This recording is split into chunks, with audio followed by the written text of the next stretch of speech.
Through the prayers of Holy Fathers, with Jesus Christ, our God, have mercy on us and save us. Amen. Good evening. For those new here, my name is Father Joseph Swaden. I've worked in Orthodox apologetics since 1998, and I'm the founder of NFTU, True Orthodox and Ecumenical News, since 2004. We've been in the apologetic space on Facebook since 2016, and on YouTube since 2018, and on X since 2025. If you appreciate what we do here, like and subscribe. Today we do our live Q&A session where you can get your questions answered live, as well as member requested video reviews. So if you want to, let's get started. And as always, if you want to jump on the stream to ask a question, make a comment, issue a challenge, just click the link at the top of the chat. I'll be taking super chats from the YouTube chat. Now, if you want your question or comment without super chatting, I'll answer it, but you might miss it if I don't put it up. All right, so let's get started today. Good to see everyone. So let's see here what we got. Well, Death to Compromise starts off the evening with Ortho Pirate did a super chat to Cleve to Antiquity, for those who don't know, and Jay Live, and got Dyer to admit he wouldn't debate NFTU. Well, I'm never a big fan of talking about beating a dead horse, but since other people are, I may as well just put it up. Give me just a second here, and we'll do that. But yeah, I mean, it's not a surprise to me. I mean, we did a 90-day challenge, and he didn't bother to respond except to say things like, "Oh well, you know, there are 5 people in Florida, and oh well, you know, you know, it was all just garbage." But anyway, okay, John with a member chat. If you are a member on YouTube, you do get your comment up on the screen. Father bless. May God bless you, John, in the name of the Father, and the Holy Spirit. Amen. And so let's see here if I can just find this thingy. And that shouldn't take me more than a minute. Okay, share and full screen. Yeah, so. Well, he didn't do too well, so. Yeah, I don't blame him. Pray for that guy. Pray that he becomes Orthodox. How about that? Serious question.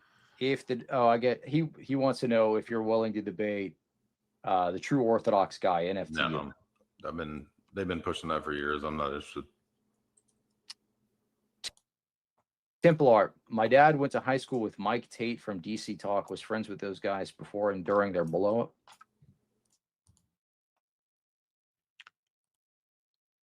Okay. Well, that was easy. Anyway. Well, you know, that's the point. We know he's afraid to debate us. We've known for years, and there you go. Now you have it. All right. So, yeah, Denise with LOL. Yeah, so basically, it's been interesting. Today has been pretty good. Or the Pirates is, oh, Father, God bless you. In the name of the Father, and the Holy Spirit. Let's see here. What else we've got? What else we got? Well, today was a very active day on X. There are people who are, yeah, but Jay debates anyone. Yeah, we know. Come on, we know. It's, you know, it's a business decision. Losing debates is bad for business. Anyway, let's see here. Let's yeah, we've been busy on the X app. Amazingly, like you know, just people are kind of mad. They were kind of mad that, you know, a lot of people that, you know, our voices are getting out there. And so, you know, I figured I'd amplify that a little. So I have created a little group. You know, let me see here if I can. A little group called I put up the NFTU group, and let's see. Hold on, that's already hit. It's almost at 30 members as of today. So people will be able to follow that on X and follow our streams, etc. So yeah, it's yeah. Anyone who's not afraid of calling him out, absolutely, very true. So let's see here. I guess I'll start. I guess I'll do what I do, and I'll start by mentioning first off cafe time. If you're trying to get registered at the most exclusive True Orthodox forum in general, and it's exclusive because of just how hard we've been challenged. by other people, including state actors. If you're interested or trying to get registered at frozenoscafe.com, let us know in the comments and we will gladly add you. Currently, the goal right now is 200. We're at 0. You guys have been so generous and I am so grateful. But when I'm kind of amazed at how, costs spiral and move and craziness. Like, got the car fixed, got the car refixed, and now it's telling me I need an oil change, which I could have sworn I got last month, but maybe because of all the repairs, it needs another one and other things. There's just always something. So yeah, if you're kind enough, and you want to, our donation information is on the bottom of the screen, and as you know here, we're gonna go till 10:30, and if we get to 75% of our goal, which is 150, I will stay till 11, and if we break the goal, I will stay till 11:30. That's all Eastern Standard Time, guys. So let's see here. So yeah, we started a group. Let me see if I can figure out how to get to it, because I'm new at these X groups and I'm still trying to figure that out. So let me see here, because I can post into the group. And so let's see here. Okay, I don't know what that is, but let's see. Yeah, when you go into the group itself, um, we're kind of there. I'm just trying to figure out how to get there. Ah, okay. So let me see here. We have another comment. Let's see what we got. Let me see. Brian Noy says, I thought about super chatting Jay, thanking him for leading me to true orthodoxy. Many such cases. I hate to say that, but it's starting to have a Streisand effect. The less they want to talk about it, the more people want to learn about it, and we're all still here. So if you want to, if you're on X and you want to join the NFTU group, feel free. We're at almost 30 members now, so that's great. But yeah, a lot of people are really upset with us on X. We've ruined their breakfast cereal. That's all I can say. And so it's just awful for them, but great for us. People are asking more about where to find True Orthodox parishes. So as of now, all of my forthcoming streams and videos in the information, there will be a link to both the larger and smaller True Orthodox maps. Keep in mind that both these maps involve different jurisdictions, so there's very little overlap. So you want to check one and the other just to see what's nearest to you. So this is this is kind of great, kind of cool. We're doing okay. I had to take yesterday off. I had a family emergency.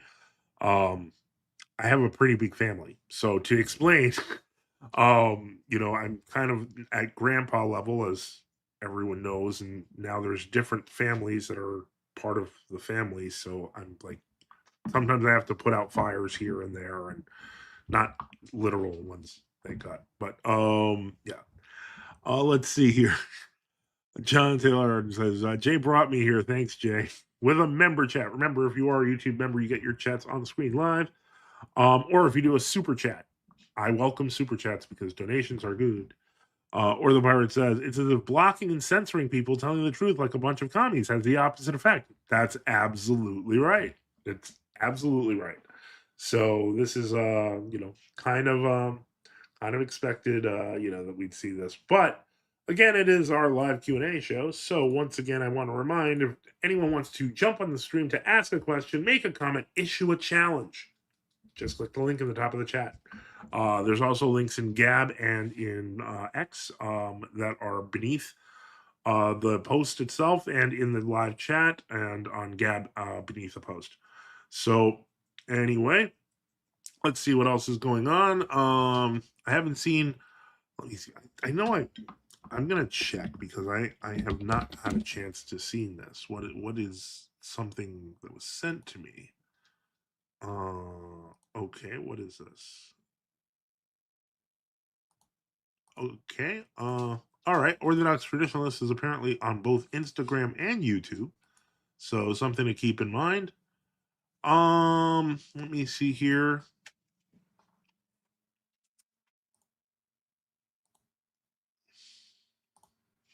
Okay.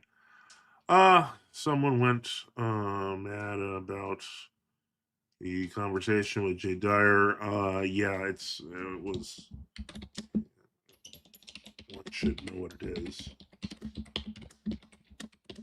Okay. And so, let's see here. So this is great. We've got a lot of people here, but I'm looking for questions. I'm looking for comments, looking for challenges. The one person that has we were talking on Sunday with a fellow, I think his name was Jacob, if I remember correctly, and he was talking about getting this Luke from this ante-Nicene Christianity.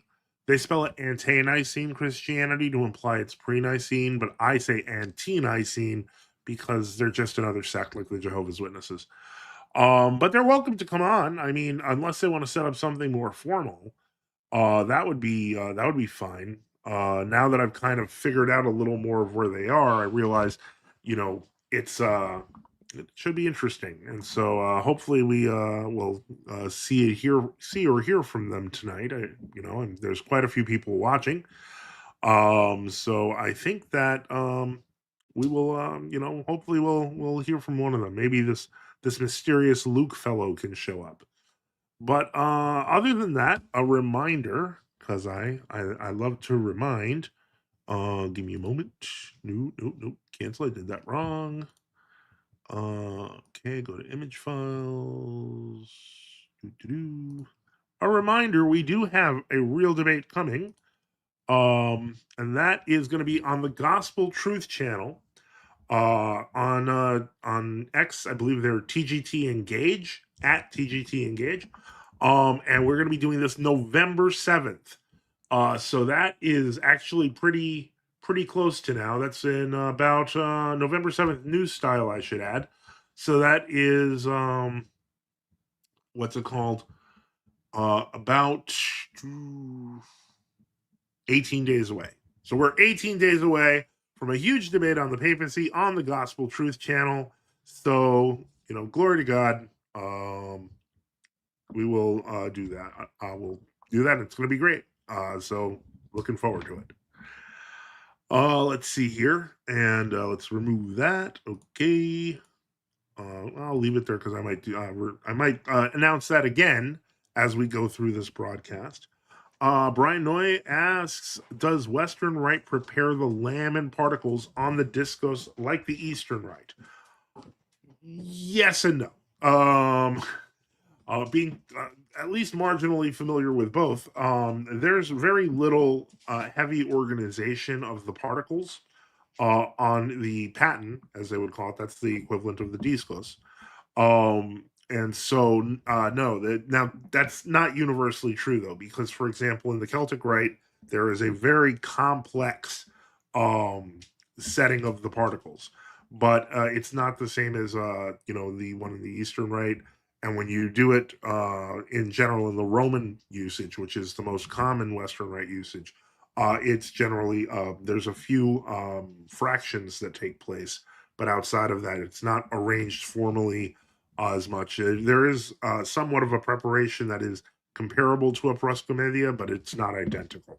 But the end result is the same, but it's not. It doesn't have that sort of fractionalization. For those who don't know what proscomedia is, that is the preparation service in your standard Orthodox Rite of the gifts, in which case you are breaking memorial pieces out of the various loaves. If you have a main loaf and that's it, then you would break it out of the main loaf. But often they use 5 loaves, in which case you can take a certain number of particles out, and then if people give you bread, because that is a custom, people bringing their own small loaf, to the altar to be blessed, then a piece is chopped out for each person being commemorated on that. So yeah, that doesn't formally exist in the Western Rite. I guess there's nothing really stopping somebody from doing it. because, that way you do remember to pray for everyone by name, which is a very important part of the service. So, yeah, that's, I hope that answers the question, Brian. But, if you have other questions, let me know. Let's see here. And so, what have we got? I'm trying to think. Basically, I think we're at kind of a nice plateau where people are learning more. And let me see. Aha, what's this? We have another question. In Matthew 24, did Jesus return to destroy the temple, just not in a visible or physical way? I don't know what you mean by destroy the temple. In that sense, remember that, he was saying that he was the temple as well. So the point is that it was a prefigurement of what would replace the temple. And that's where the symbolism of the veil of the temple is torn, because God is now available to everybody. And so that's what I would say seems like the basic concept. So eventually the whole point was that the temple would be spread throughout the world in the church, the body of Christ, which is why we refer to our houses of worship as temples. Let me see here. Saying something spotty with the internet. I don't know what to do about that. I'm gonna see. But we'll keep going. Once again, it's this is our live Q&A session. So thank you for that question, Socrates. And because you're an X comment, I will also include you for the next probably 2 weeks. 2 weeks, I will include X comments on screen. After that, I probably won't. But if you super chat, as always, that's good. But I haven't quite set that up yet. Let me think here. What else have we got? Okay, so outside of the anti-Nicene guy, there isn't much I have to say on this. This floor is open if you want to. If you want to jump on the stream to ask a question or make a comment, just click the link at the top of the chat or click the StreamYard link that you see. And again, as always, cafe time. If you're interested in getting registered at frostinuscafe.com, let us know in the comments. It's the only way to get in. And of course, as always, help keep the lights on. Support us by subscribing or donating at NFTU.net with various options like PayPal, Cash App, BTC, LTC, or XMR, or on GiveSendGo. Just look in the description. And once again, always grateful. So I'm going to keep this on the screen until we got something going. You can jump on. And then let's see here. Let's see. I will take a look at Matthew 24 to see what he's talking about, because why not? Let's just do that. Because I've answered the question kind of from the heart, but sometimes people wanna, they want to see it on paper. So let's get to that. Let's see here. Hold on. The Tana Bible, Matthew 24, and we'll put that on the screen. Let's take a look.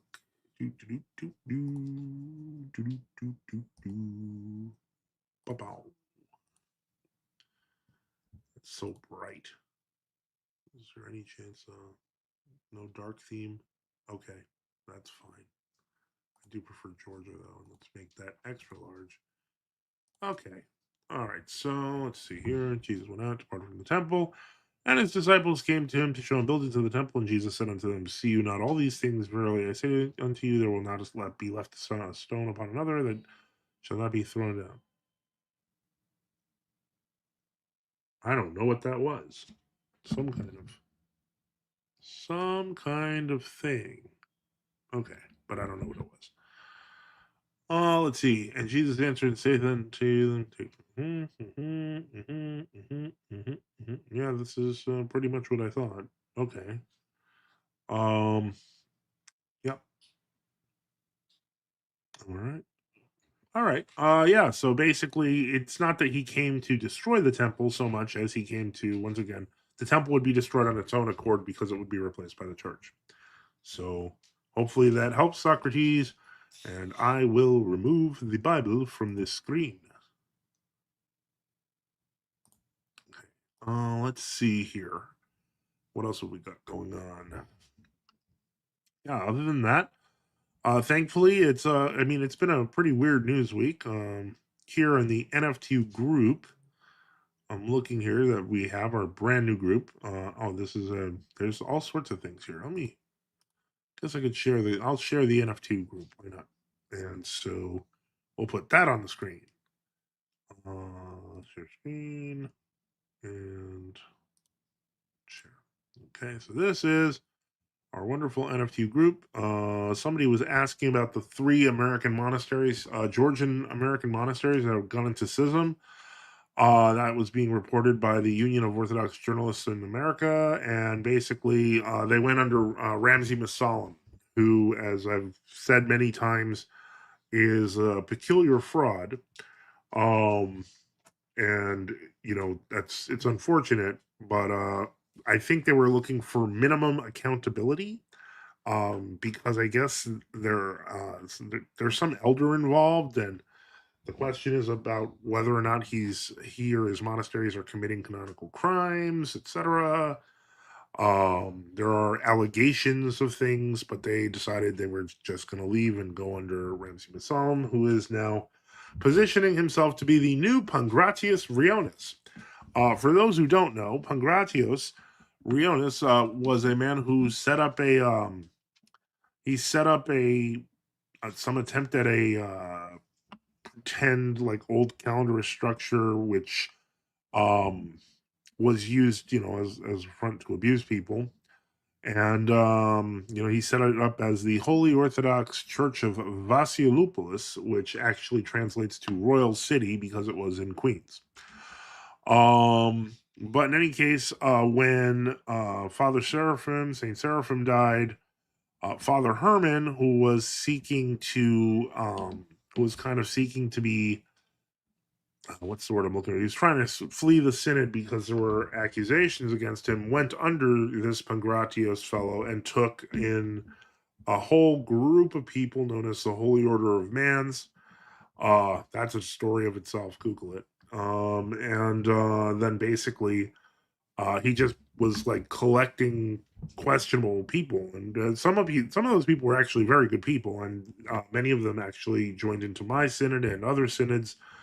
But yeah, so this is kind of a group that Ramsey is sort of setting up at this point, which has no accountability, which is precisely why Pangratios was also successful, unfortunately. So hopefully these people can find true orthodoxy.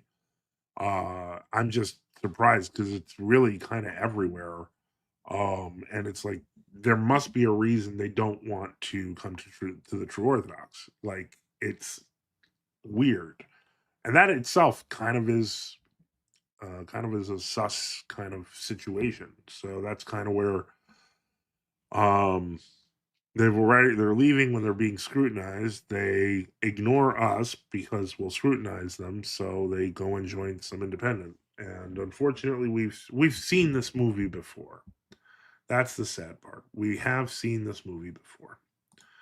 But in any case, yeah. So let's continue on here. Let me see what else we've got. Well, let's see what else we got up on the little group. It's not much yet, but we'll take a look. Let's see. So our group, yep, people are excited about it, which is good. Let's see if I can. Yeah, here's our group. By the way, what you see, it doesn't stay. Like, view community. Is that how you do it? No, this is just the same thing. All right, so we're at 27 new members today, so this is great. Looking forward to having more discussions. Let's see here. Yeah, I did have fun with this. Apparently, the ex-user Buffalo, who really doesn't like us, any of us, but he pretends he likes some of us, decided to jump in and attacking. Let me see here. Blind Reader John says, you were indirectly mentioned in an article about the demolished cathedral. It was on OrthoChristian. Well, I don't want to go bug Jesse Dominic's website, but we may as well. Let me just see here. What's the name of their thing? Orthodox Christian. OrthoChristian.com. Let's take a look.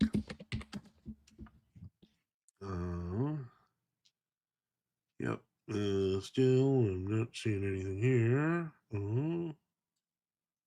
Doesn't look like there's too much going on. I'm looking around. I don't see it in the bottom section here.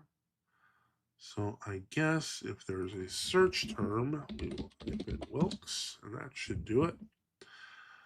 Let's see here. No, I don't. Wilkes wasn't enough, which is interesting. Is this maybe it's in this the mountainous achievements of the? Okay, this is in Russian, and it's gone. Page not found.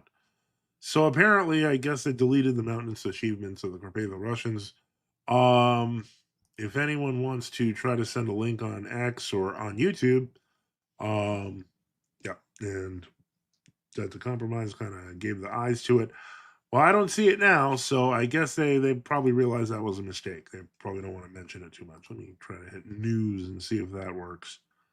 Okay, an Alaskan priest lost his home in flooding. That's very sad. Lord of mercy.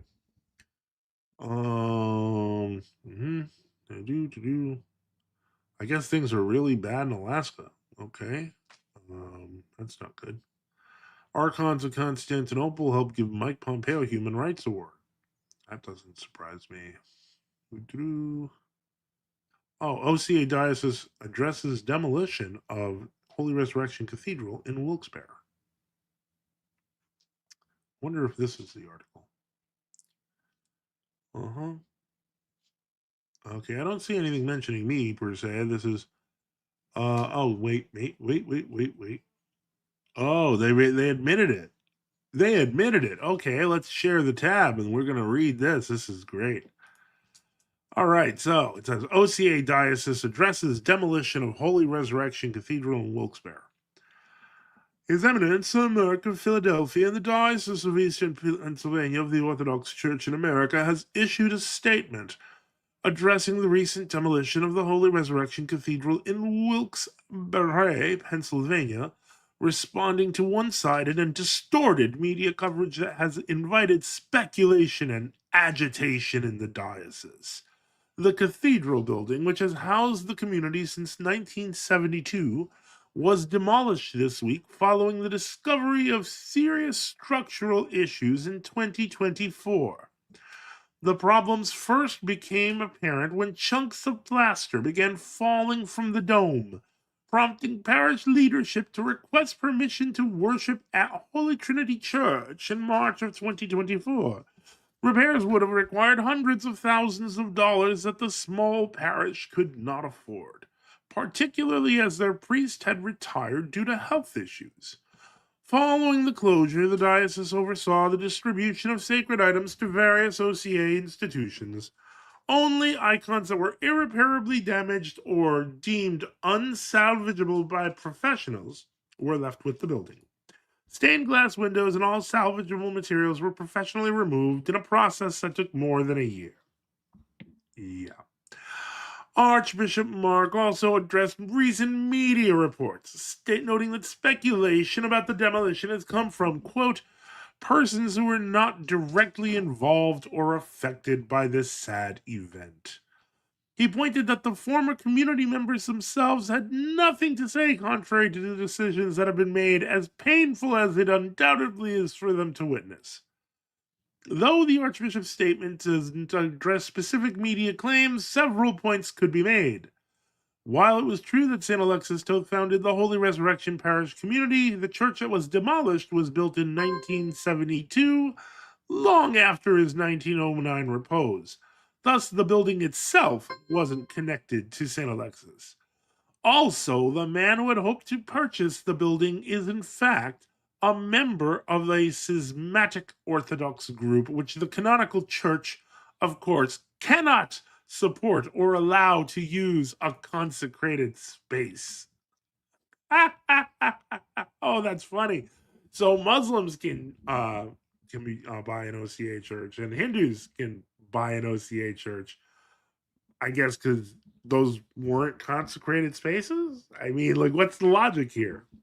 Further, he did not actually have the 200,000 that he offered, but hoped to do fundraising. I have a feeling that's a lie.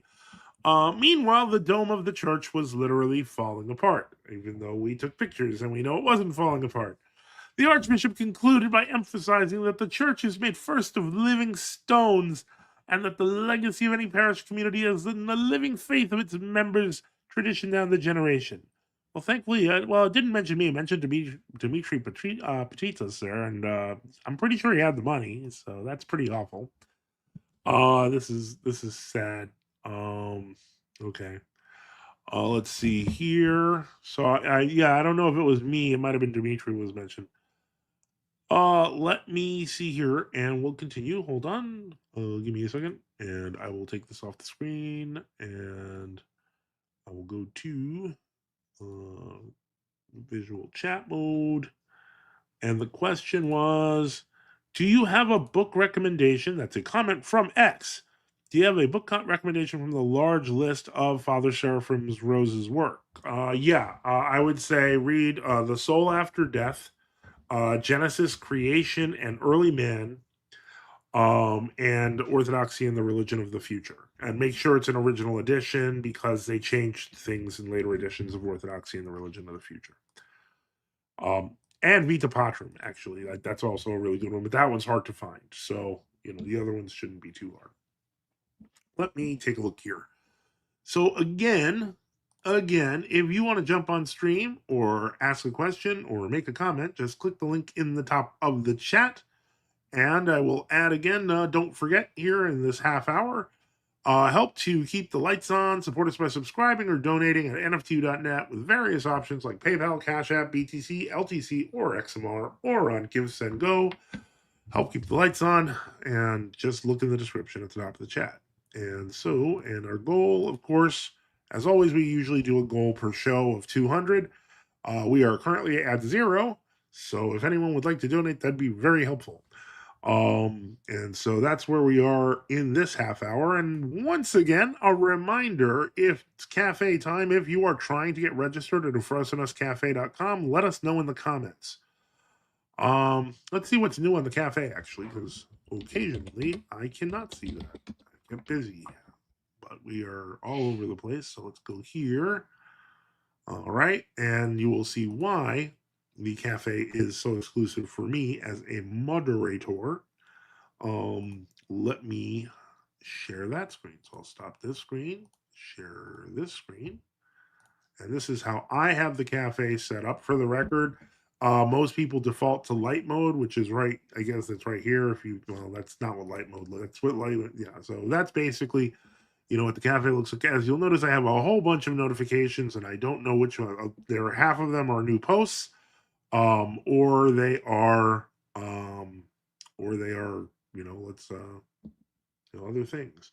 So as you can see, our wonderful and active cafe is lovely, and if you want to join, and you sign up, and it asks for registration, due to the fact that we have so many amazing spam bots that attack us, I do it by hand, and that is why the cafe is so exclusive, because you have to get through us to get to it. And let's refresh there, and let's see what we got here. So recent activity, assassination of Sergeant St. Nicholas, New Holy Mountain Fathers, U.S. presidential situation, violent pedophile pride incident in New York. Okay, and that's by I. She's a very good poster over there and a great supporter of the channel. And I don't know, do I want to click this?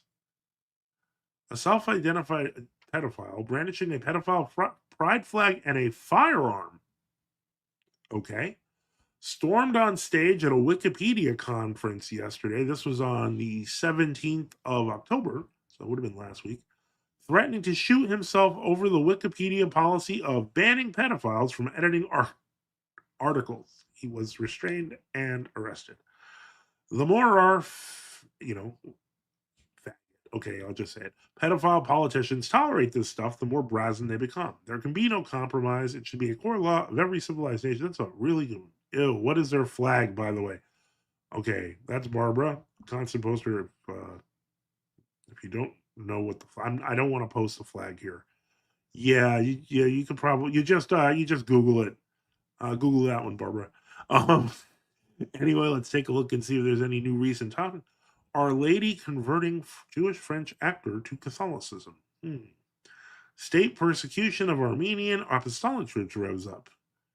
Interesting. Interesting indeed. What's this? South Africa. Christians and only Christians. Oh wow. Okay. So yeah, South Africa continues on its crusade against Christianity. Let's see what else we got here. Let's see. Catherine 1567. Why are World Orthodox more friendly to the GOCK? I was just reading that Buffalo Person's tweet from Catherine 156_7. The reason why is because they're big.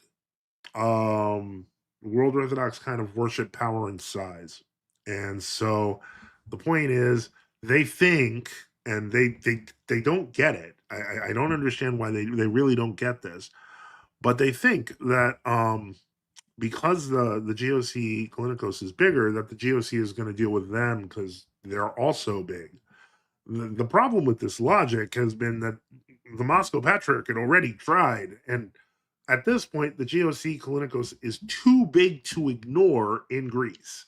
They're getting too big to ignore in America too. But the point is, in Greece, they're too big to be ignored.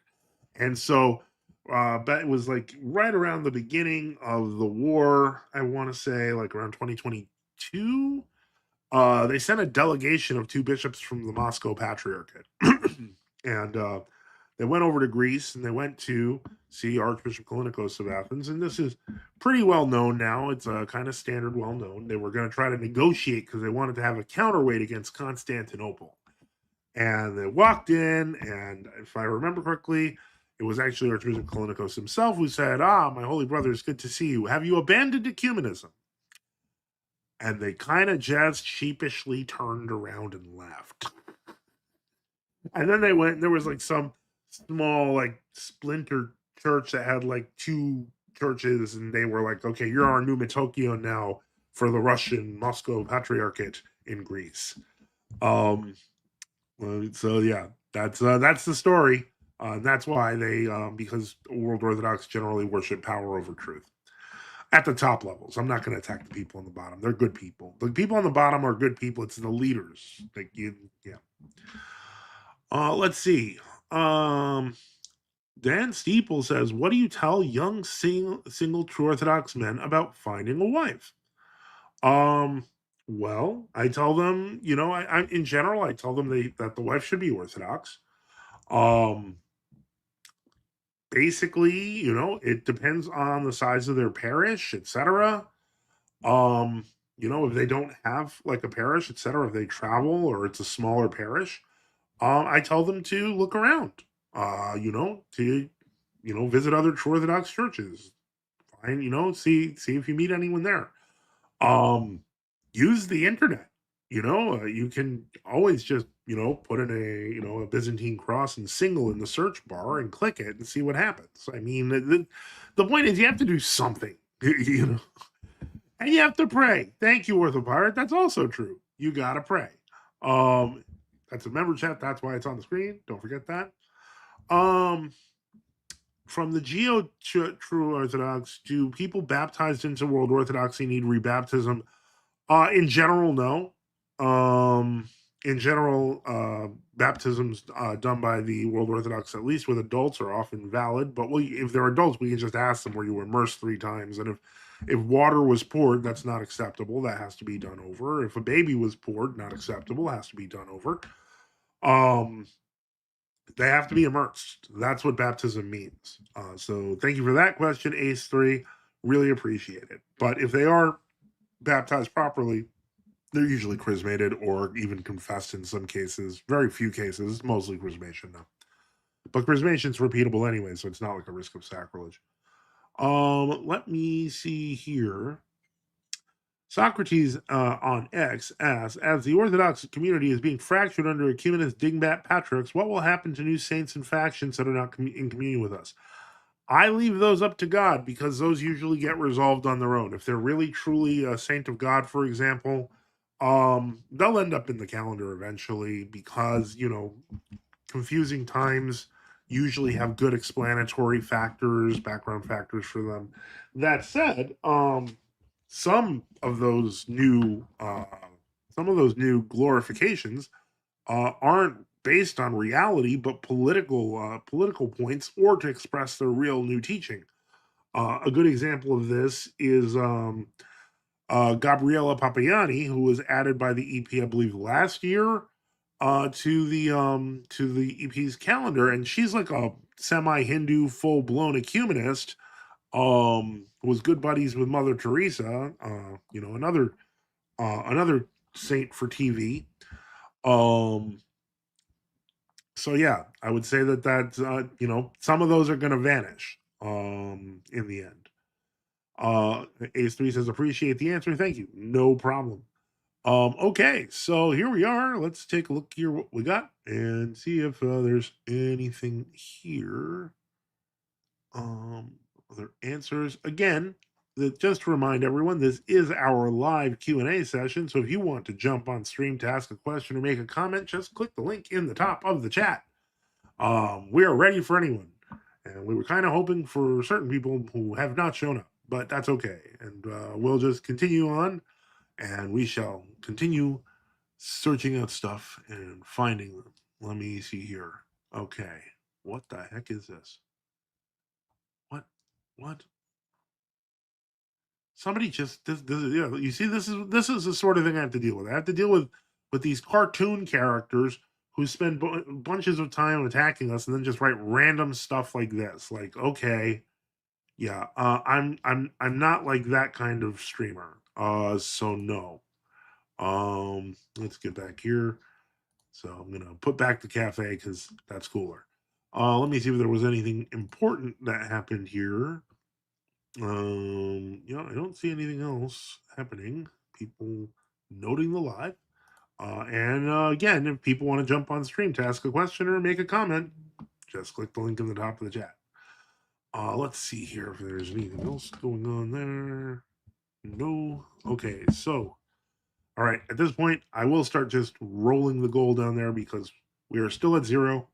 And we are going on 45 minutes, and that makes me scared.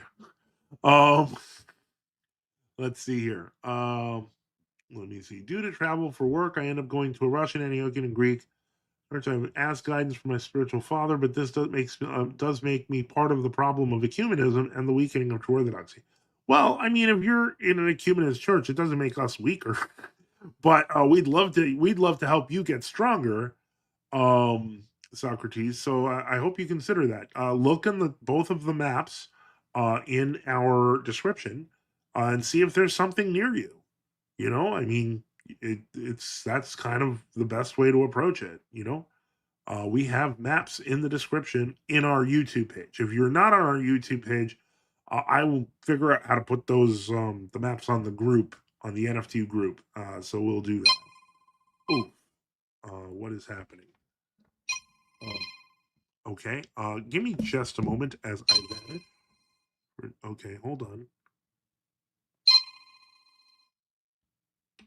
I'm going to decline that. And what I'm going to do is I'm going to put up a banner. Hold on. Give me a banner. Give me a second. Okay, and I'm going to disappear for like 1 second. Okay? Don't mind me.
Okay, hold on a second. I'm back. Everyone was so nice to stick around. Thank you for that. Yeah, so let's see here.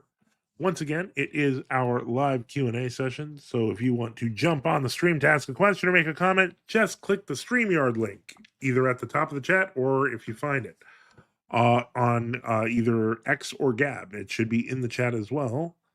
Okay, this, I did not mean to make this bigger, but I guess you make one X screen bigger, they all become bigger. Okay, so let's see here. Let's go back here, and we'll take a look. We've got anything interesting going on. Let's find out. Yeah, so other than that, okay.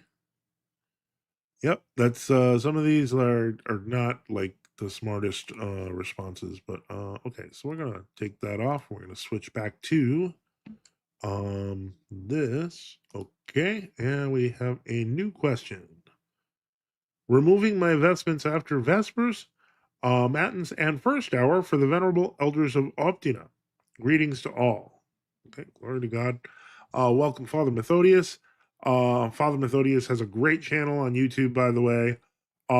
He is on X, but not totally active, but he is on YouTube and very active. So definitely check out his channel, Father Methodius Wastek. It's spelled out there in the kind of in the screen there.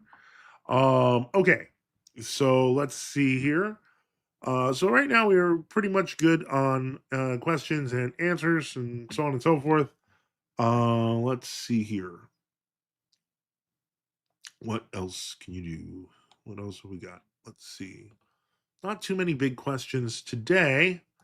So not too it's been thankfully it's been pretty quiet. Let me see here and see if there is let's see. I'm looking for okay, let's see if I can get this fellow here. I don't see any new comments in YouTube, so that's fine. Let's check out. I'll check out. I basically am all over the place. Okay, that's cool.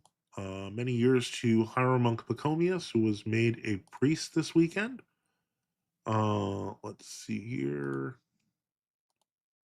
And other than that, it seems yeah, things are it's quite whoa, thank you, Black Ortho Acolyte, for with $10 for a member chat.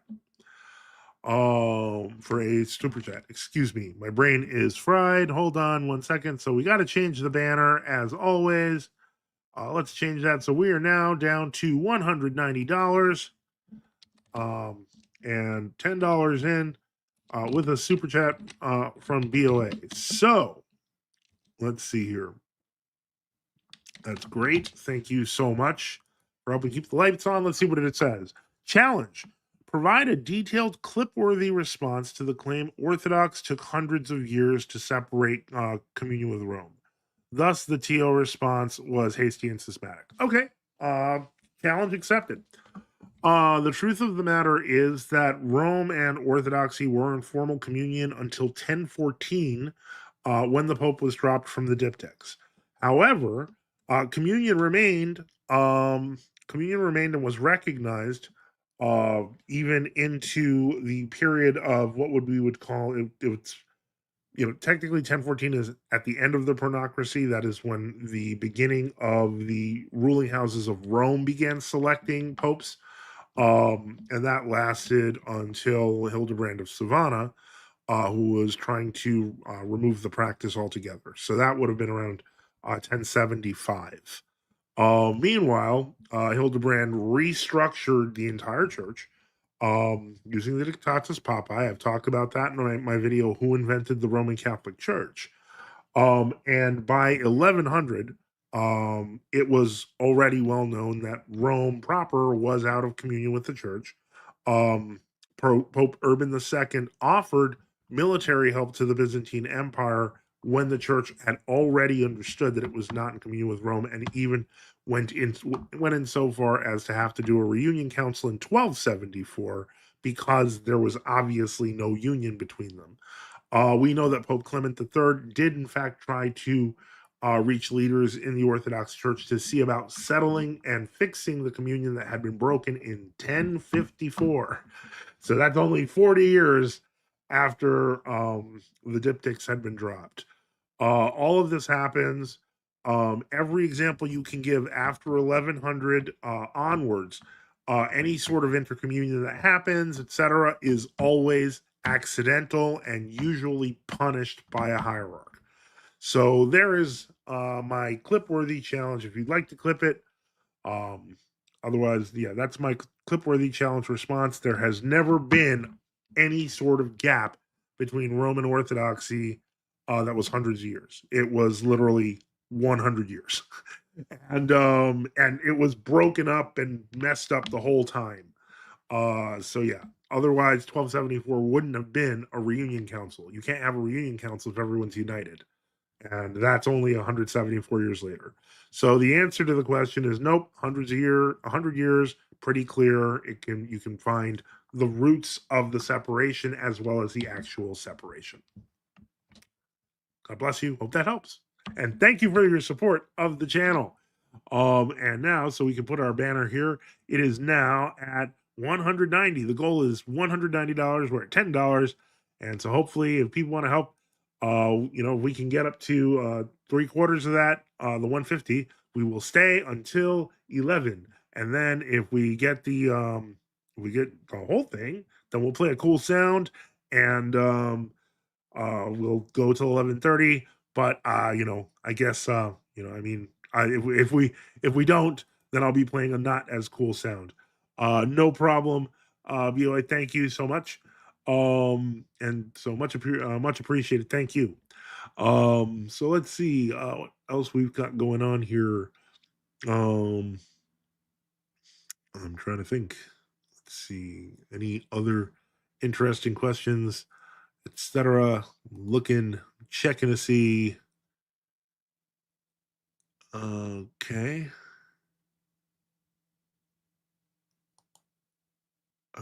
Okay. I don't understand. Yeah. So people are saying weird things on X. That's fine. I'm used to it. That's kind of what X is for. Let's see if there's anything on the Gab.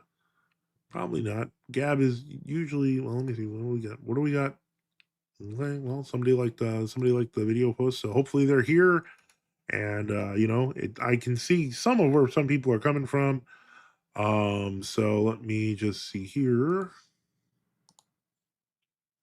Yeah, I think I can only see the official number. The official number for StreamYard is let's see. The official number for StreamYard is right now at 103, which is awesome. There's 103 people here, and so glory to God. I'm here to answer any questions. Don't forget, this is a live Q&A session, so if you want to jump on the stream to ask a question or make a comment, either click the link in the top of the chat for YouTube, click in X chat in the StreamYard link, or on Gab. And so, yeah, it looks like it's slightly lowered, and of course, it's cafe time. So if you are trying to get registered at frozenuscafe.com, let us know in the comments. Again, call in with challenges or questions. That is what the purpose of this channel is. We do not softball here. And we, in fact, are not afraid of any caller, unless he's a criminal weirdo or something. Then we get nervous. But outside of that, deconstructions on the side. The point is that other than that, I think we can pretty much deal with anyone. So I am actually not afraid to debate anyone, just in case people wonder about that. Let's see. Let's see what else is going on. All right. So far, I'm not seeing anyone calling with a question or chance. I don't know. I would think more people would want to try to stump the priest.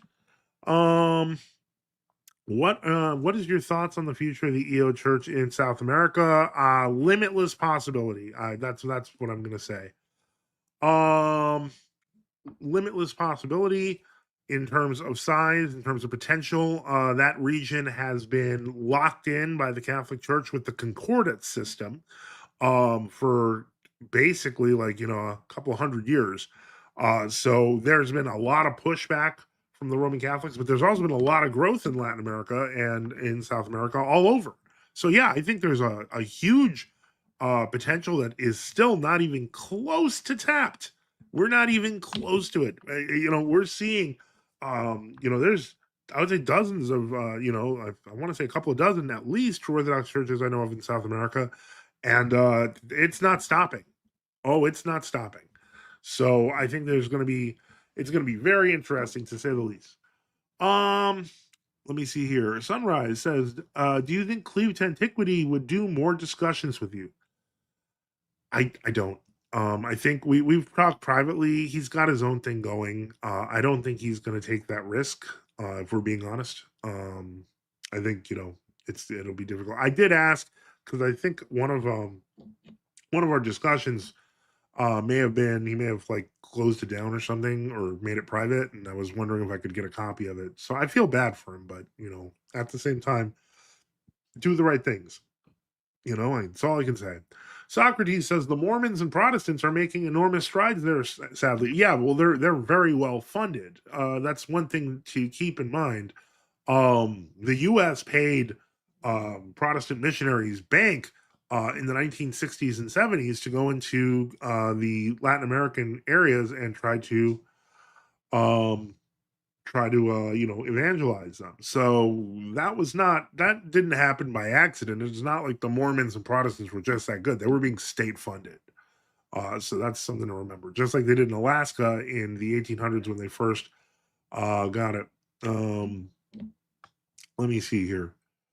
Sunrise says, still kind of shocked he went to World Orthodoxy. Yeah, I'm not. I mean, like, let's face it, if you look at the time of our interviews, etc., if you look at the time when that happened, I think he had already been communicating with a local World Orthodox priest and so on and so forth. So we were just interesting people that showed up on the side, and I guess it was more that he could hear out our position, which still helped. From my perspective, I don't regret it at all because it still helped. Um, and so I mean, I just see it as it's sad. We just have to pray for him, and hopefully he realizes that they always push the Elder Paisios thing because that way if you can fool people into thinking he's a saint, then you've roped him in because we're gonna say no. And then it's like, how dare you deny Saint Paisios? And Elder Paisios isn't a saint. He was a delusional man, and so I'm sorry, that's the truth. So let's see here. That's why he wasn't, as many monastics point out, the goal of a monastic on Athos is to die on the holy mountain, and he died off it. So in any case, let's see what else we got here. Bakamojo BOA says, no, speaking with Father Joseph publicly is Blacklist City. Not so much anymore. It's blacklist for the diorites, sure, but that doesn't mean that you're blacklisted from everything. I myself, at this point, I'm already like, at like, I'm at 2,900 followers, and it's not going to stop. It just isn't going to stop. We're going to go and we're going to do the 3,000 subscriber party. We're growing here on X. And so, yeah, this is the beginning. This is not the end. We're like at ground zero in terms of building. So this is kind of why I myself, I think this is great. We're in great position. People think, for example, that I'm like not like that. Like I don't know. People think that they're doing something, except all they're doing is making us stronger as people and as a community. And so let me see here. I just got a chat. Hold on. I get it. Seems like, it's like nobody notices. Let me see here. Let me see here. He probably got a lot of pushback. Ben from Cleveland, Tennessee. Oh, he absolutely did. He absolutely did. This sentiment basically, it seems, Socrates says it seems intentional and not just confused pastors. Okay. Hold on a second. Okay.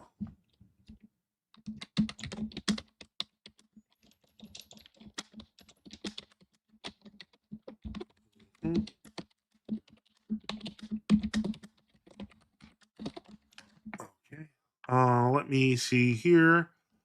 Sunrise 000X says maybe you can get that interview with Roots of Ecumenism. LOL. First off, I don't trust the Roots guy simply because he kind of implied what he was something that he was not, and that is Orthodox.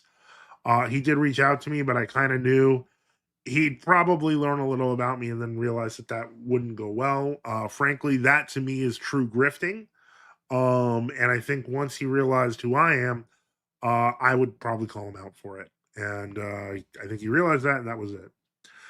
Memento Mori says Cleve has been going on lots of World Orthodox channels. I'm surprised how fast he's been making appearances on numerous channels, including some I've not heard of. Recently, he did one with Dyer. Yeah, he did it yesterday.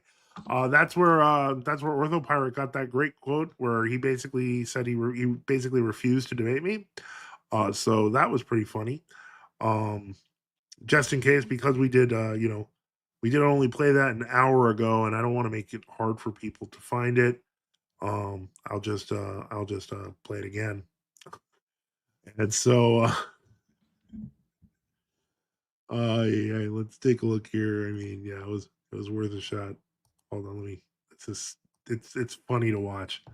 All right, so let's put it back. Let's put it back. Why not? Let's share it again because it's hilarious. All right, so we share here, and then we open that up, and then it's short, thankfully. Well, he didn't do too well, so Yeah, I don't blame him. Pray for that guy. Pray that he becomes Orthodox. How about that? Serious question. If he wants to know if you're willing to debate the True Orthodox guy, NFTU. no, they've been pushing that for years. I'm not interested. Templar, my dad went to high school with Mike Tate from DC Talk, was friends with those guys before and during their blow up. What can I say? But on the plus side, we will have a real debate, which I'm now mentioning because we are now 5 minutes into the second hour, and we have the debate on November 7th for the Gospel Truth. If you're not familiar with them, their X handle is TGT Engage, and you can always look for the Gospel Truth on YouTube. And we have that in a debate on the papacy November 7th. So keep that in mind. That's going to be big. And we're covering the thing, we're covering the big divider between Orthodoxy and Catholicism. And it's going to be eye-opening, I think, God willing, And so let's continue on. I do have the goal there because we are still trying to get to some sort of goal. Help keep the lights on. Support us by subscribing or donating at NFTU.net with various options like PayPal, Cash App, BTC, LTZ, XMR, or on Give Us and Go, or send a super chat. Just look in the description. Let's get back to the comments. All right. So, okay, hold on. Let's see here. I would assume he might have chosen his path. Yeah, he did. He's with the Diorites, basically. He's in their servers, and that's where they're pulling up things. Little Fish Big Mountain says, I'm curious how long Orthodoxy is going to need to go in America before more people realize the ecumenists aren't Orthodox. I think we're watching that inversion happen because what they don't want to talk about is that throughout the past couple of years, probably, I'd say the past 3 or 4, a lot of people have been learning about True Orthodox and have been leaving. And what they've been telling people is effectively what Dyer has been saying. Oh, it's just 5 people in a closet in Florida. It's not.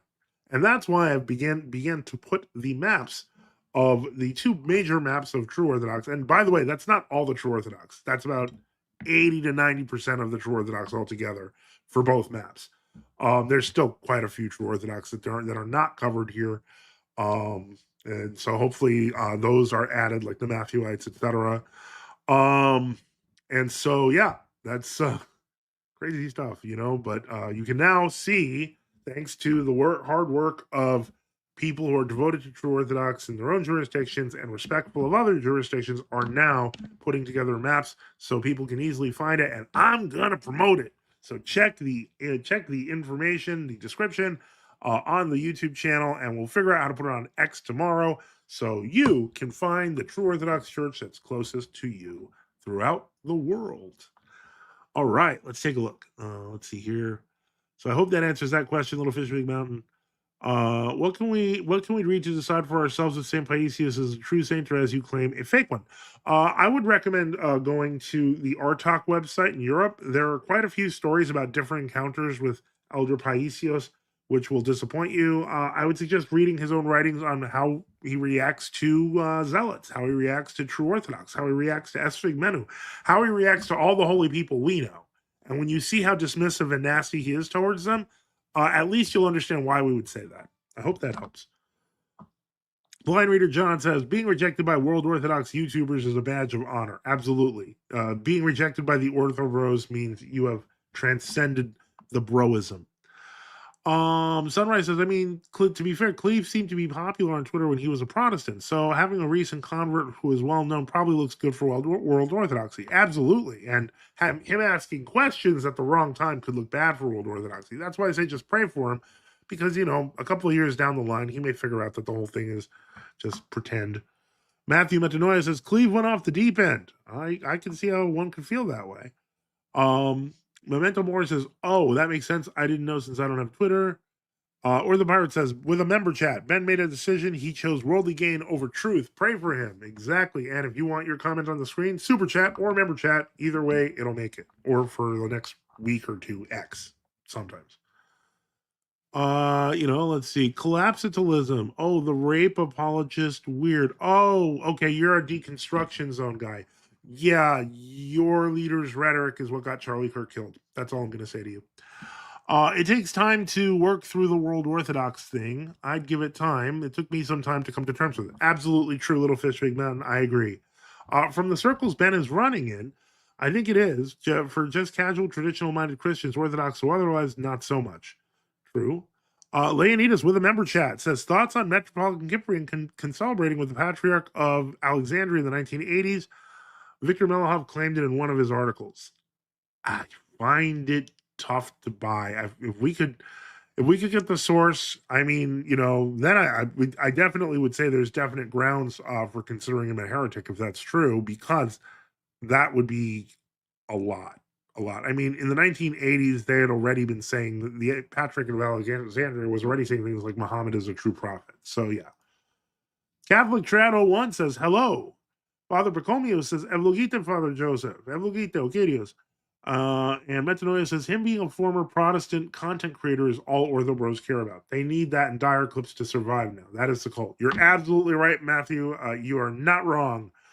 Catholic Trad 101. Why isn't he interested in debating you? Because of the Crucible debate.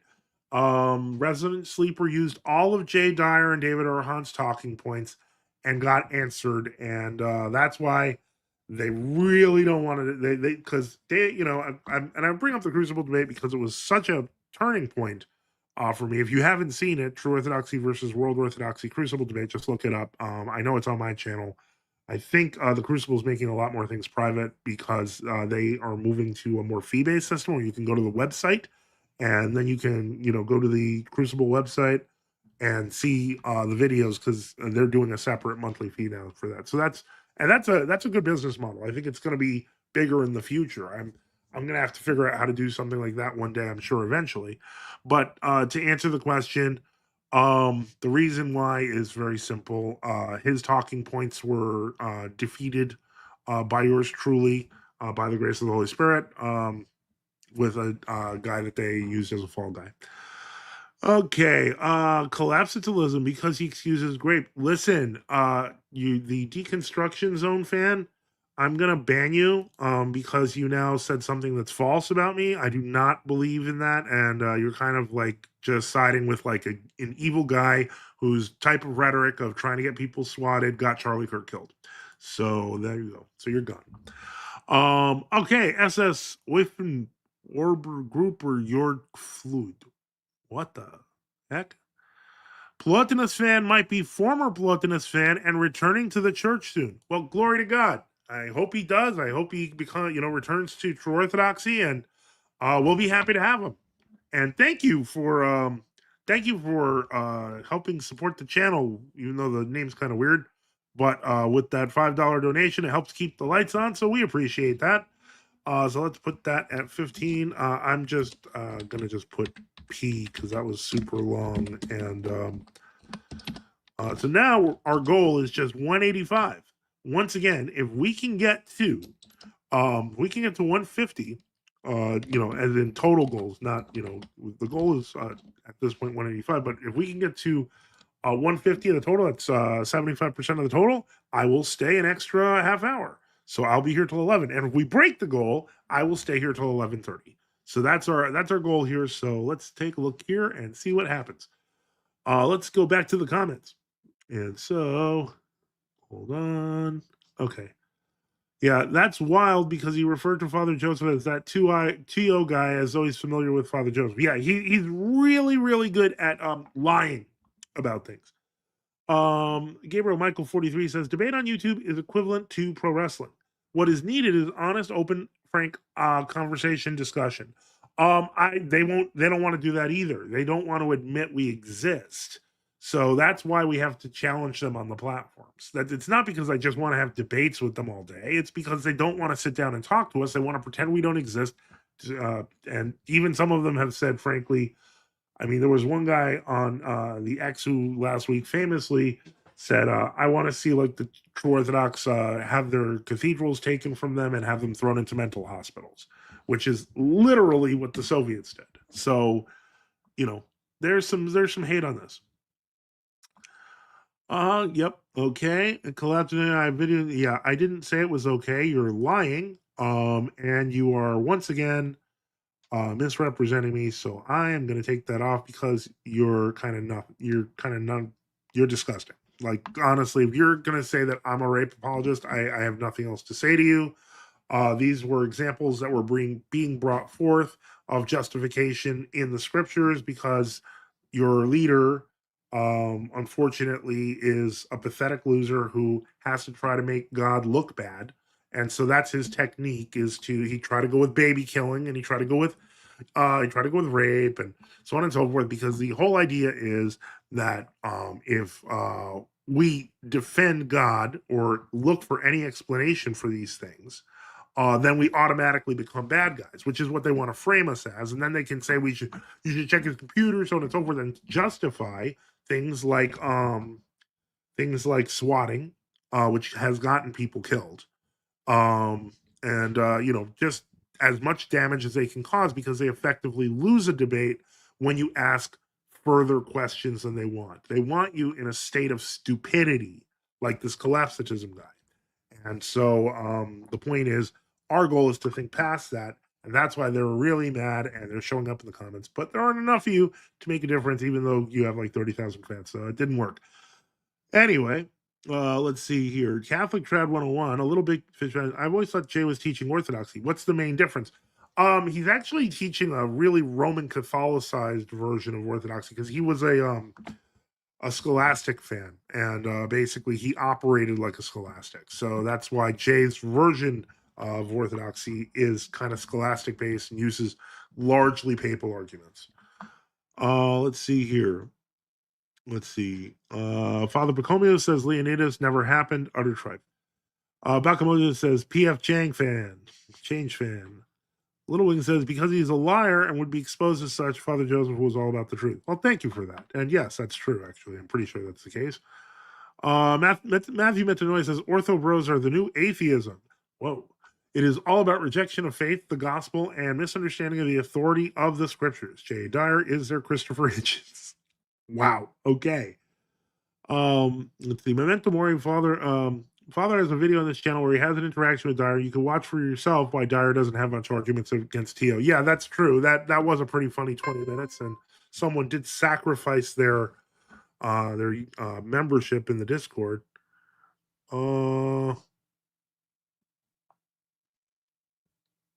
Okay. That doesn't help. All right. Oh boy. I'm getting a lot of people writing in today. Let's see. Father Joseph, yeah, we read that. Little Fish Big Mountain, Catholic Trad 101. So-called world orthodoxy mainly embraces ecumenism and Soviet hijacked orthodoxy and such. The bishops don't hold to the historic ecclesiology of the one true church. That's the only arc. That's true. Very good. Let's say sorry for typos. Cleve just sits and nod in agreement with everything now. He walked away from Protestantism and asking questions at the same time. Ouch. Ouch. Okay. Okay. Catholic Thread 101 says, oh, okay, thanks. It seems the differences are political than theological. Ecumenism is a heresy. Modernism is a heresy. These are not political rather than theological. Leonidas with a member chat says, gargoyles first appeared in the 13th century with the advent of Gothic architecture. Could they be implemented in Western Orthodox cathedrals? I mean, it sounds like you want the gargoyles. I mean, do you want the gargoyles? I don't know that we need the gargoyles. I mean, I guess. I mean, the whole point is that they're statues supposed to scare away demons. I mean, I'm pretty sure we don't think like that anymore. I'm pretty sure we know that you most of the time you can't scare demons with a statue of a creepy thing. But I mean, I just don't think so. It's interesting. It's an interesting concept, but that's about all I'm going to say. Yeah. Little Fish Big Mountain says ecumenism is theological. Even Patrick Rowe of Moscow said multiple times he hopes the World Council of Churches will be the cradle of the one church in future, and Muslims worship the same God and not to proselytize others, and that Roman Catholics also have the sacraments and other historical aberrations. Absolutely true, 100%. Memento Mori says Catholic Trad 101, it is a theological difference as we see that they do not hold to an Orthodox confession of faith as our Holy Fathers did. 100%. World Orthodox, like the other hand, like the EP and MP, separate from each other over political reasons. 200%. And Reformed arguments, which he also was using, tag came from Reformed. 300%. And Leonidas says, did Archbishop Maxentius ever celebrate at a Western Rite liturgy with the Milan Synod? I don't know, but I'm guessing probably not. Maybe. I mean, it's possible. I have no idea. I don't remember it. I'd have to ask Bishop Enoch. I know that Metropolitan of Logios used Western Rite, but I don't know how much he used Western Rite. So there's some things, yeah, even I don't know. I'm long time, but not that long. Wait, Bishop Enoch with traditional Western Orthodox, he says no gargoyles. Okay, all right, that's official. No gargoyles. Taylor Harden with a member chat says, shots fired. Little Fish Big Mountain says, good evening, Bishop Enoch. Leonidas says, why not? Well, because one, it's after the schism. Two, it's based on really weird theology. Like you're trying to scare a physical demon with a demon-like statue. I mean, it's kind of goofy. They look cool, but they're not really supposed to be there. Let me see here. Or the pirate says, Matthew, love you, man. My wife and I are going to be your godparents. It's happening. Embrace it already. Father Antonio says, good evening, Father Antonio. So Little Fish Big Mountain says, good evening to you as well, Father Antonios. Gabriel Michael says, no reason to add gargoyles. Modern gargoyles, such as on the Cathedral of St. John the Divine or Rockefeller Church on RSD, New York City, are syncretistic. I'd say that's fair. Also, they're really creepy looking. Like, why? I don't see a reason. But yeah, and they're post-schism, so there's like no good reason except that you really want gargoyles, which clearly the chat does not. So I think I'm gonna leave it at that. Good question though. It produced a lot of response. So let's continue here and let's take a look. Let's see if there's anything crazy else going anywhere. Let me see here. Checking. Yep. Okay. Yeah. Yeah. It certainly. Oh boy, people are spiritedly answering this buffalo. Let me see here. Outside of that, let's see. Do we have any updates on the Gab? Questions on that? No, we don't. Do we have any updates on the Facebook? Questions there? No, we don't. Okay.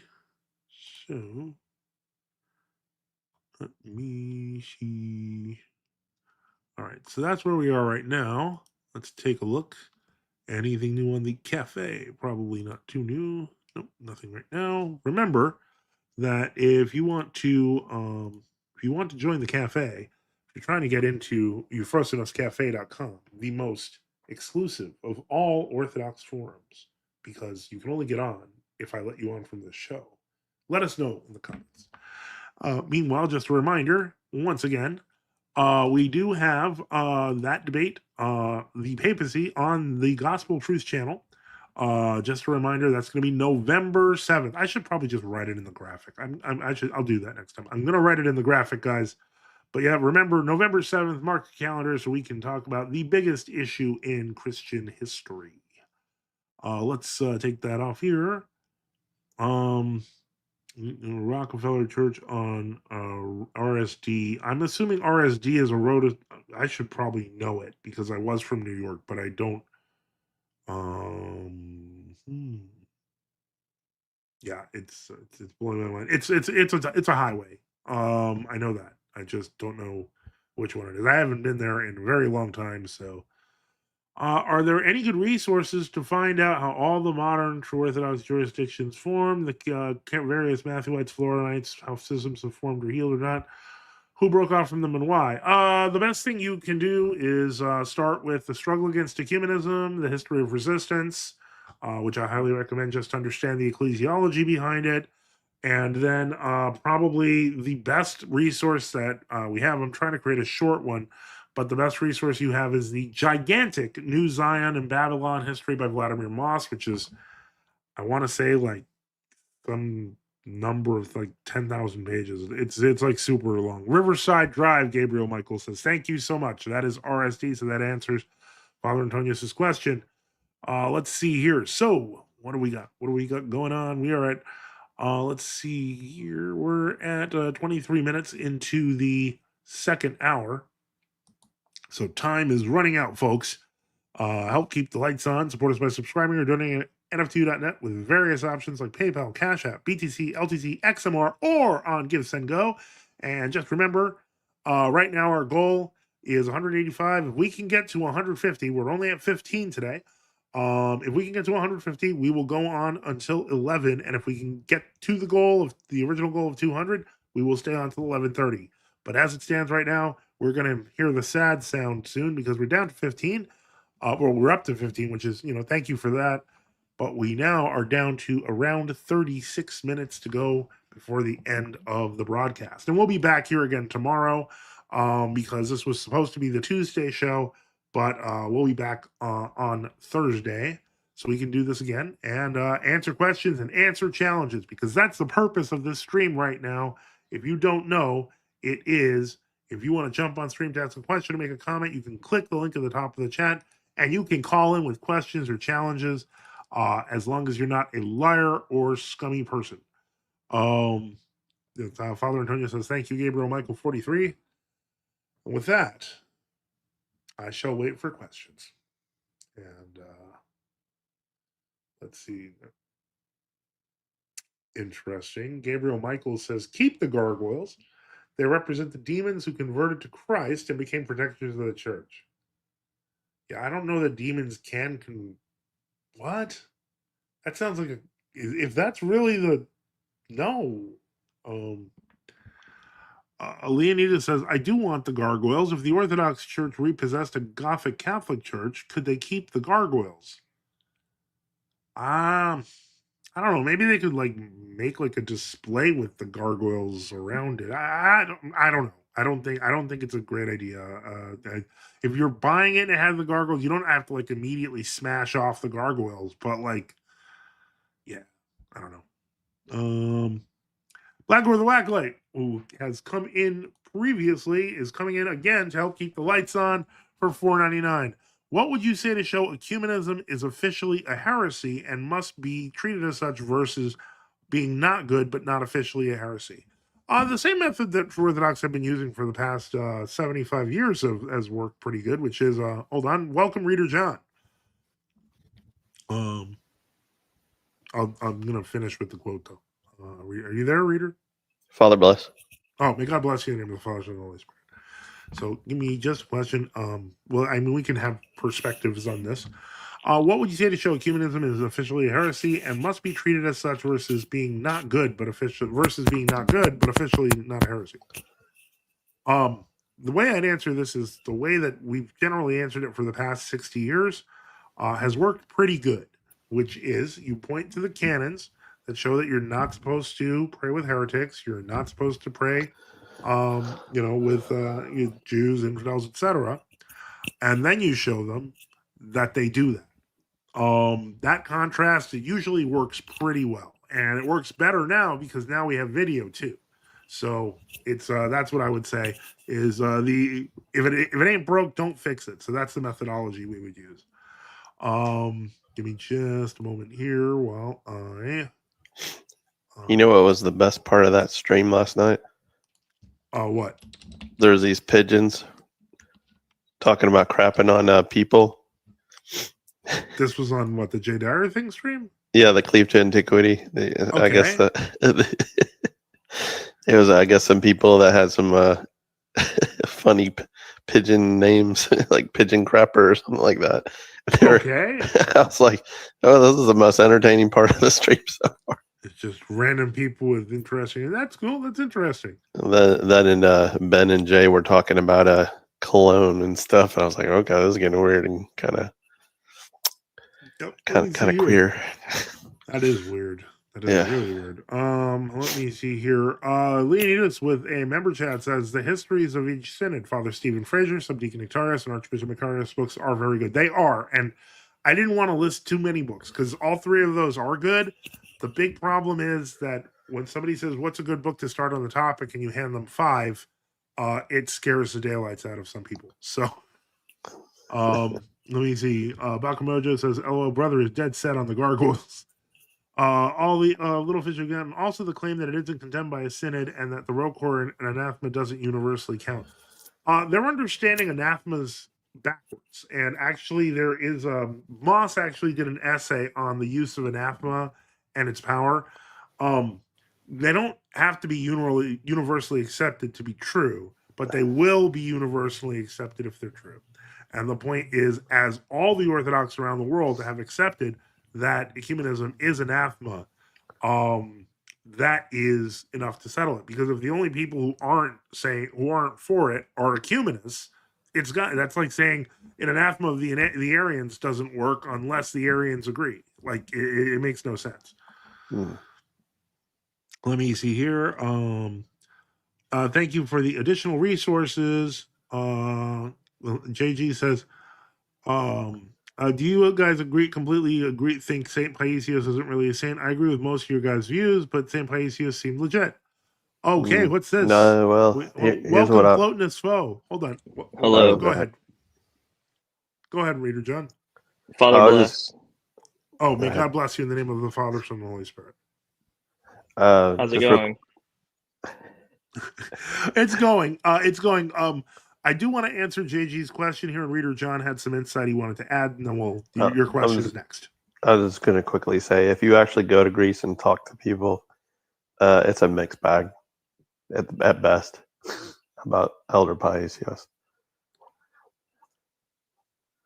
All right, very good. And Plotinus Foe, welcome. I think I saw somebody donated and mentioned that you are considering returning to Orthodoxy. Yeah, that was definitely not me, by the way. I understand, but it's good you have friends, and it's good that they donate to. It might have been me. Bold of you to assume I have friends, by the way. He might be saying it for our friend. Yeah, there you go. Yeah. How are you doing today? What's your question? I'm all right. I was just calling in to follow up on that comment that I left. Well, glory to God. Well, are you when you say you're thinking of coming back, does that mean you're coming back, or you just haven't made it to church yet, or what? How are you feeling? I mean, I think I'm pretty much decided on it. That I Glory want to to, God. but I'm just I don't know, kind of nervous. Don't be nervous. No matter who you went with, no matter who you went to as a priest, they've seen people leave and come back. Well, the thing is, it's not my first time either, so that's like also why I'm nervous. Because Yeah. That should make like, you less nervous. really, Yeah. I don't know. They'll be like, he's back again. Yeah, that's what they are happy that you're back. Yeah, but okay. here's the thing. Repentance is beautiful. So you're gonna make a priest joyful, and if they're not joyful about it, then they're the wrong kind of priest. That's true. I And think you're he going to will make be. Satan angry. So Yeah, and you're gonna kick Satan in the teeth. So Yeah, you might want to get some extra prayers on that one. I don't know if I should speak on it, but I had like I don't know. I had like a freaky experience that kind of made me want to go back. Yeah. It was weird. I don't really know how to describe it. It happens to everyone. God meets everyone where they need to be met. Yeah. It was wild. Yeah. Sometimes it often happens in dreams or daydreams, and it'll scare you to the core. And I think I've had dreams before, but they were kind of like ambiguous. But there's dreams, but then there's like some dreams that are so vivid that they scare the snot out of you, and they're meant for you to repent. I mean, I've had a couple of dreams like that in my whole life, and I woke up like screaming, cold sweat, scared the crap out of my wife. And she's like, "What was a dream about?" I was like, "Yeah, I'm not going to tell you." So, actually, I had a dream, not as serious as that, but it, I don't know if I should name names here, but it was when I was with someone who was a friend of mine. We were at another church, and I had this dream, and I was like, "Man, we need to get the heck out of here." And that's when we Wait, you had a when we went dream you to- were at this church, or you had the dream while you were at the church? Because that would indicate it's a really boring church. No. No, it was I was at home. I was sleeping, but Oh, okay. but yeah, but like I had like concerns about this church I was at for a while, and then one night like I had like this like really freaky dream about it, and I was like, we gotta go, and that's when we made the jump. This was like several years ago, but what happened this time, I was awake for it. It was like kind of like before I was trying to go to bed though, but I was so scared I couldn't even go to bed for like several hours after. Yeah. Well, I hope praying helped. Yeah, I mean, like it was like it wasn't like a malevolent scare. It was like okay, I guess I'll just explain it. Like I was I've been having feelings for a while, I guess. Kind of a disclaimer, if you can't tell, I'm a little like a bit of a basket case. That's okay. And welcome to the club. I do want to interrupt you for just a second because we did just get somebody donate $20. Bob, and he has a question. So first, thank you for assisting with keeping the lights on. We really appreciate it. That brings the goal down to 160. Technically, we're only 90 away from doing another half hour if it can happen. If not, that's fine. But we'll continue on. And so, hold on. Yeah. And he has a question. He says, any thoughts on Vladimir's essays on Orthodox ecclesiology? It is available on the Internet Archive if you can find a copy of it. A lot of the essays in this are really good. The Power of Anathema, the Cyprianites and the Power of Anathemas is an interesting one. He is a very strong believer that Cyprianism is a real heresy. But his books are usually on point and their history is usually pretty good. And So be I would mindful of recommend what synod he's in, because that kind of colors his approach. Yeah. And so absolutely, I think it's worth a read. I would say go for that. And thank you for the chat and bringing up the hold on, I gotta put that in here. What were you saying, Plotinus? Oh, go ahead. Sorry. Okay. Go ahead, Plotinus Flow. Sorry to interrupt. So where was I at? Yeah, so I've been having feelings about coming back for a while. You know, kind of a disclaimer, I'm a little bit of a basket case. Identity and faith and belief and all that have been like a giant point of contention in my life for a while. Kind of like jumping all over the place consistently for most of my life. Not something I can exactly help to like a full degree. Like I do have some control over it, but anyways, that's aside from the point. But you know, I've been feeling like a pullback for a while, and I've kind of been like, I don't know, I've been fighting against it and also not fighting against it, and kind of like in this like weird tug of war. And It then happens. yesterday I was watching a video. So I don't know if you guys know what physiognomy is, but it's like Yeah, we face do. reading We or do. whatever. Right. But Yep. so there's a guy that does these videos, and he did one on Jesus Christ, and I was like, I liked all of his videos, and I was like avoiding that one, and then I was like, why don't I just give it a watch? And he brought up the Shroud of Turin, and he was like analyzing and stuff, and I had like never actually like really looked at it. Yeah. But so like I looked it up online, and I saw like the full body like image of it, and I was curious. So I was like, does it have like, you know, the wrist wounds, like the side piercing? And then I saw all that, and I started getting really freaked out, and I was like looking up stuff. It's the real deal. Yeah, I was looking stuff up, and I was like, nothing's ever been made like it before. It only has like a 2 micrometer depth thing across the whole, and I was very I don't even know the word to describe for it. I kind of felt like I just looked God in the face, and I got like very, I don't know, I was like trembling. Yeah. That's what relics are all about.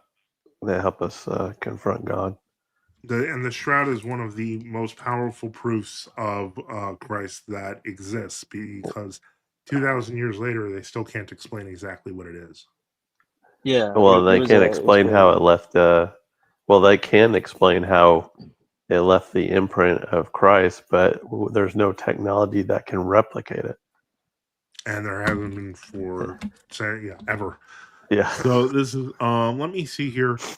Okay, so I want to deal with some of the questions that we've got here. So I'm glad to hear that you're coming back, Plotinus Foe. Glory to God. And I'm glad it was a holy relic that brought you back. And sometimes we have to experience our way back as opposed to kind of thinking our way back, if that makes sense. Yeah, I'm kind of stubborn in that sense. Yeah, but God works with where we are. God works where we're at. Let me see. Leonidas with the member chat says, first off, Bakamojo says, yes, I heard the Roquar anathema was local only, and it was only lifted upon reunion, so of no effect. Yeah, false. This is all their propaganda. I keep hearing that. Yep. Some TO, especially the GOCK, do venerate Elder Paisius privately. The one redeeming thing about him is that he praised Abbot Eusebius of Esfigmenu as a holy man. Interesting. Bakamojo says, PF Chang returns, but he returns close to orthodoxy. JG says, thanks, everyone. Leonidas with a member chat says, but at the same time, he criticized the Roquar monks of St. Prophet Elias Skeet. Yes, he did do that. And that like I said, mixed bag. Yep, very mixed bag. Gabriel Michael says, Plotinus is paroxetone. Plotios, okay. Orthopirate says, glory to God, don't be nervous. You're loved and heaven rejoices at your return. I think that's for you, Plotinus fan. Yeah, PF Return of the Jedi. Yeah. Yep. Exactly. Adrian White says Jadar is a type of WO pigeon defecating on innocent TO victims. Pigeons are, in the words of London Mayor Ken Livingstone, who refused to back down about Zionist Nazi cooperation, sky rats. Or the pirate says 130 on X right now. Yeah, we're currently seeing at 163 between X and YouTube. So X is and probably 15 or 20 of them are ortho bros seething at the mouth. And that's fine. Let them seethe. Let them seethe. Gabriel Michaels says it takes only one such H dream in a lifetime. It is more real than reality. Absolutely true. Yes. Yeah. Exactly. Let me see here. Patriarch Irenaeus continued the anti-ecumenical policies of Patriarch Diodorus and was deposed by the Phanar for it. Thoughts? Actually, kind of wrong. I'll explain. At first, when Patriarch Irenaeus came in after the death of Patriarch Diodorus, he was actually kind of really big on trying to be more ecumenical, so on and so forth.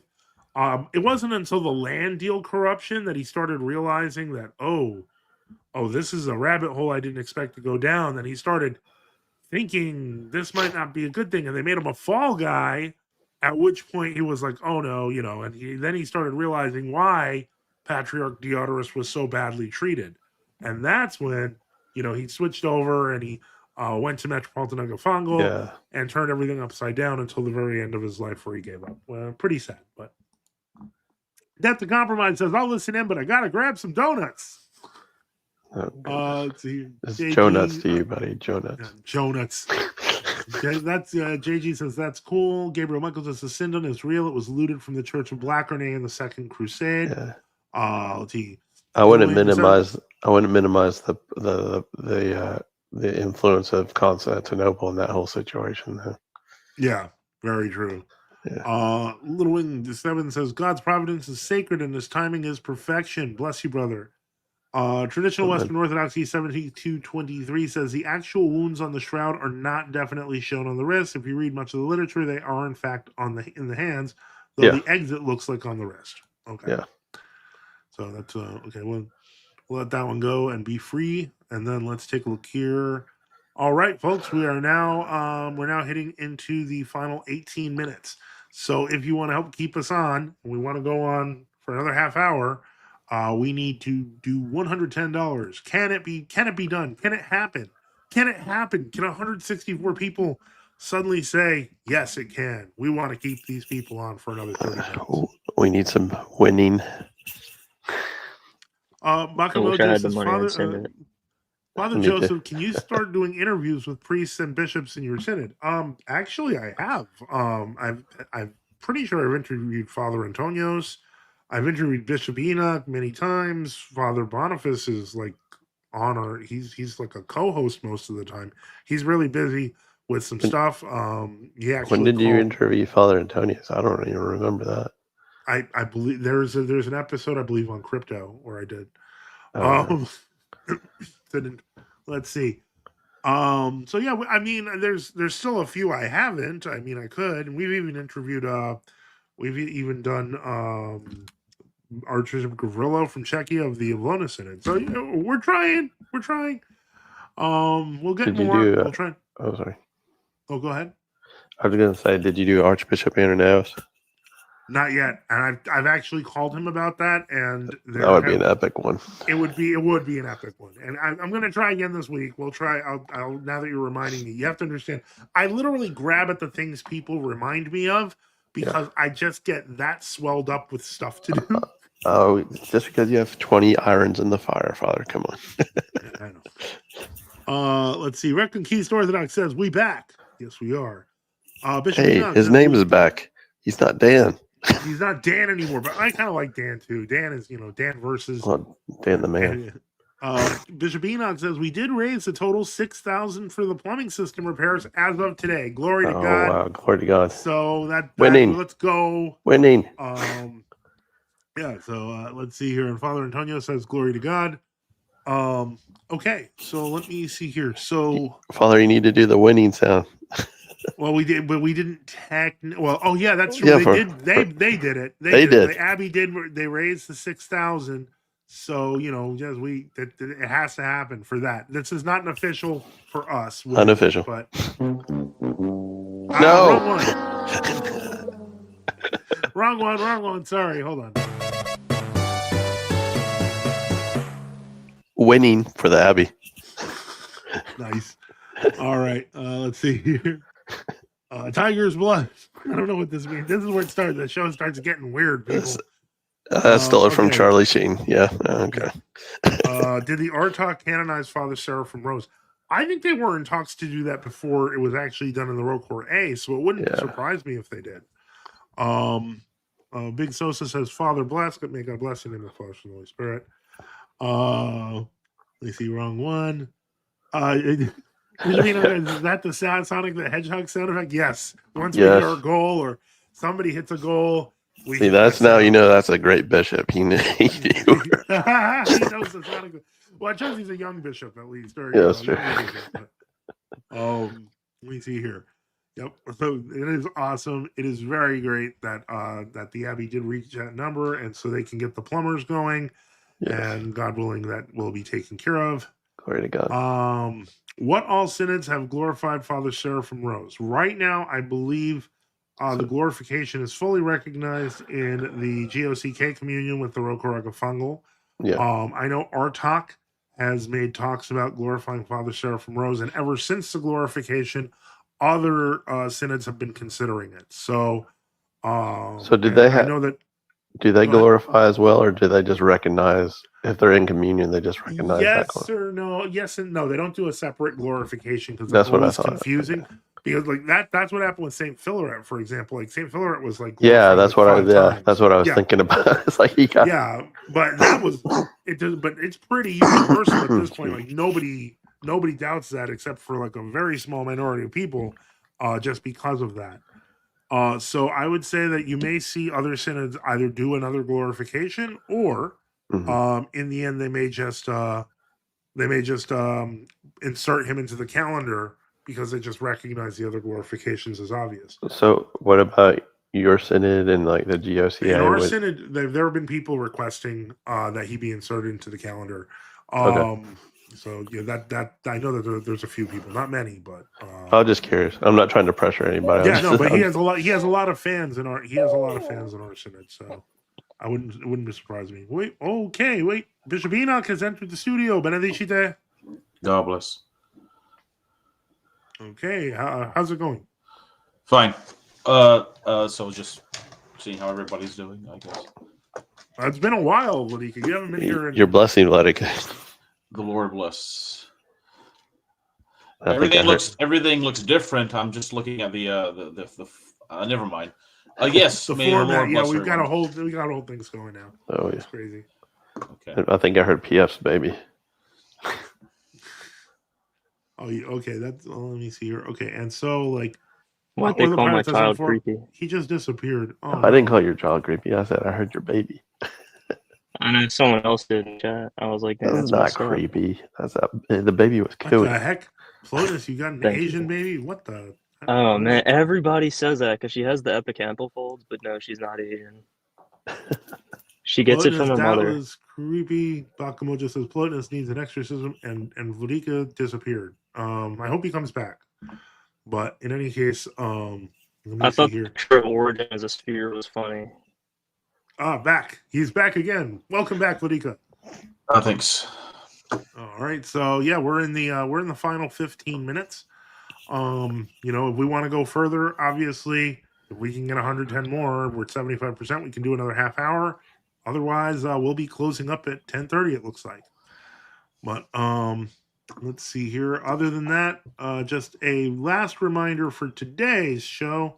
If you are trying to get registered at thefrosenoscafe.com, let us know in the comments.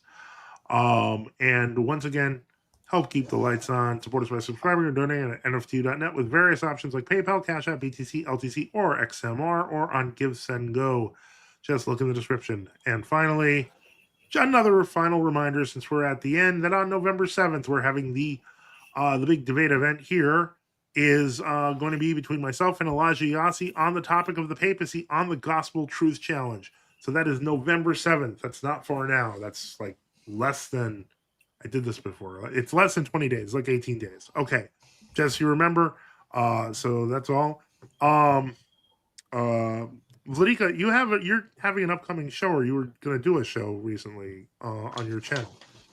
I did a review of a book, and then I did a second part review of the book, and then it wasn't that good, so I took it down. But I still have the first part of the book. There was a book called Images, Iconoclasm, and the Carolingians by Thomas X. Noble.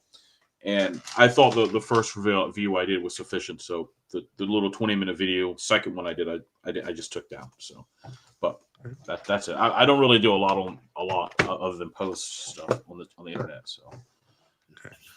And that's on your channel, Letica? Yes. Okay, I'll check that out. Because I do address like the topics, like it does get into the topics of like anathemas, because that has to do with that. Because obviously there are like times in church history, for example, where like the Third Ecumenical Council and obviously anathematized Nestorius. But when they had the reunion with John of Antioch in 433, they technically didn't make him sign the anathema as long as he signed the union document. But then the church eventually made it so everybody had to accept the anathema after like 20 years. No one really complained. All right. So I talk about that in relation to some other councils and such. So, anyway, I thought that was an interesting point. Cool. For those who don't know, Bishop Enoch does have his own channel on traditional Western Orthodoxy. Just search for that on YouTube. and you'll find that. And he is also on X, but he mostly just puts up things like when he's putting up YouTube stuff. Yeah. And now I have a new book to read. Yep. Well, you can. It's actually an interesting book. Though a lot of these modern authors, they're modernist. He's from Notre Dame, which is, you think it'd be Roman Catholic, but it's even worse. Yeah. But so it's. For example, they try to claim that there weren't really a lot of martyrs in the iconoclast period; that these were just sort of legends, and that well, here's Noble's claim. His claim is that the monks who were beaten or tortured or even executed, or the lay people by the iconoclast emperors and iconoclast bishops, that this was done primarily for political reasons. And that when, for example, there's this one occasion where the iconoclast emperor Constantine V led something like hundreds of monks through the streets of Constantinople. They were all like spit on and beaten, and then they led into the Hippodrome. Some of them were executed. And the explanation Noble and others give is that, well, they opposed the emperor, so they sort of got what they deserved as political dissidents. But they opposed the emperor because the emperor was iconoclast. Yeah. It's sort of like there's this woman years ago who, also from Notre Dame, I think, or something, who wrote a book claiming that the early Christian martyrs, they're only, like she said, like maybe 100 people who were martyred because of genuine Christian beliefs, and the rest of them were political enemies of the Roman state. Well, again, it's sort of like the Soviets, all right? So when the Soviets executed the new martyrs, they never said, we're executing you because you're an Orthodox Christian. It would be like, oh, no, you're a counter-revolutionary, or you're involved in the terrorist, all-union, monarchist, reactionary, True Orthodox group that's trying to overthrow the government and such. And like, where's that at, right? Were there specific martyrs mentioned from like Emperor Leo Isaurius? Yeah, well, they really were martyred. What I'm saying is that the explanation, the interpretation of the facts. Oh, yeah. But I'm saying, are there actually historical references to it? Yes. So, but what they're saying is they're that overlooking it. No. He is addressed like Saint Stephen, who was martyred in the 750s and things. What he says is that, they'll say is that iconodualism, orthodoxy, is only one of the reasons. The other reason is that this was a former magistrate who just became a monk, and the emperor is upset, blah, blah, blah, blah. But remember, when heretics take power, they're going to be violently enforcing things. They rarely ever go out and say, we're killing you, or we're kicking you out, or doing pseudo depositions for the real reason they're actually doing it. Yeah. They don't really want to do that. Plotinus fan vanished. I'm sorry. Okay. Well, I hope he comes back. But we actually only have like 5 minutes to go. So yes. So they never really do it. They never really go out and say we're doing it, like Bartholomew or whatever. He's not going to say we're persecuting Isfigmenu or whoever because they resist ecumenism.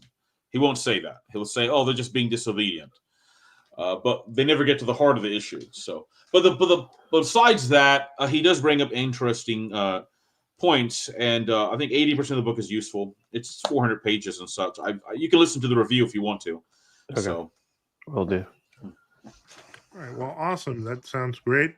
I am now, because we are kind of falling behind on the chats, I am now just putting up all the chats live. Unless something magically changes in the next 4 minutes, which has happened. So, and please keep Plotinus fan in your prayers. Keep Plotinus fan or Plotinus phone now in your prayers. Yeah. Someone mentioned a creepy doll. I didn't see that. I must have missed that. The Kildees and the British Isles, do they have issues with Roman influence? Would you rather answer that one, Lydia? So I think the Chaldees, I think they did oppose. You have to understand, when they had issues like the Synod of Whitby, which was mainly in Britain, and I think 664. I can't quite remember, the 660s, and it was mainly about the correct dating of Pascha. So that's late. Well, no. Remember, some of the Celtic churches, they believe Pascha was on a Sunday. They were just using Paschal calculation tables that had expired in 555 or something like that. and they have this tradition that this went back to St. John, and so there was this real, because remember technically the quadridecim. Well, no. Yeah. Well, they were sometimes called that, but technically, the actual literature of the time will say they weren't really quadridecimals. Yeah. But it was sort of polemical, but they did eventually. Most of them did accept the correct dating by like 774 or something like that. Although interestingly, there were in fact by the late 850s, there were emissaries from some of the Welsh kingdoms that did arrive in Constantinople and did talk to Saint Methodius in the late 840s, of the Patriarch of Constantinople, and they did ask him, is the Roman date, the quote Roman date of Pascha, the correct date? And Saint Methodius says absolutely yes. So, Sir from Westeros for blessing. God bless. So. Okay, and must have been the lightning. My bad. Yeah. Okay, so there was some confusion about PF's daughter, who I guess was confused for a doll. Yeah, so we're now in the last 3 minutes. I'm not seeing any changes, so it looks like with this maybe where we cut off and say goodnight. And of course, I'll be back on Sunday. We do this every Sunday. It's the most important date. Are you coming back tomorrow? Huh? Are you coming back? I'm coming. Oh yeah, tomorrow's Thursday. Yeah, I'm coming back tomorrow and Sunday. So we'll be back tomorrow. So maybe that's why everyone's like, you know what? He didn't provide the value. He didn't provide the value. So that's on me, I guess. Thursday is closer to Friday, and most people get their paychecks later in the week. That's true. And I'm gonna have to be like, lock the doors. Lock the doors. And the windows. Did you see that new thing with this one Protestant guy who he asked for like 2,000 from every single family, and one lady gave him 1,200, and he embarrassed her, started yelling at her and stuff, and then it got viral because all these people were mad. What? That must have been one of those mega church guys. They got some crazy situations. Leonidas asked, did Orthodox churches in southern Italy had rood screens or iconostasis? Southern Italy was very Byzantine influenced. I think you're dealing more with Templons at that point. Yeah, that's what I was going to say. Then because rood screens are really, from what I understand, kind of a Roman thing. Now, Templon's the half wall, right? Yeah, then the rood screen is specifically it's a cross wall that covers the choir also. So yeah, they have Templons because I've been down there. So yeah. Oh, you've been to southern Italy? Okay, cool. Yeah. The Templon is the original design. Yeah. Because technically a rood screen is any screen that has a cross on top of it. Yeah. It's generic. You can find screens like in Sinai that have the cross with St. John and the Theotokos on the right flanking it. Oh wow! Okay, I've seen them in Serbia, but I haven't. You can find that in Sinai and some other ancient churches and such. So yeah, I remember going to the Sistine Chapel and they had. You can go up into Lombardy. Yeah. And in northern Italy, Longobardia, and those areas, and you will find Lombard churches that were built in the 700s, 800s that have the traditional Roman Templon arrangement and things like that. Because the iconostasis, in the sense we think of it, is just the Templon, but just hanging icons up on it. That's all it is. Yeah. And in fact, if you read the Liber Pontificalis entries from the 720s and 730s, when the Byzantine iconoclasts began to try to violently promote iconoclasm, the reaction of Gregory II and Gregory III was, in fact, to make even more icons. And they ordered that icons be hung up on all the screens in Rome. Mm-hmm. In fact, it's sort of and so when the Byzantine ambassadors came back, they were really shocked, but shocked, I guess, was the point. You tell us to take them down, we're going to put more up. Is it true that the Templons got higher so the deacons wouldn't look out at the...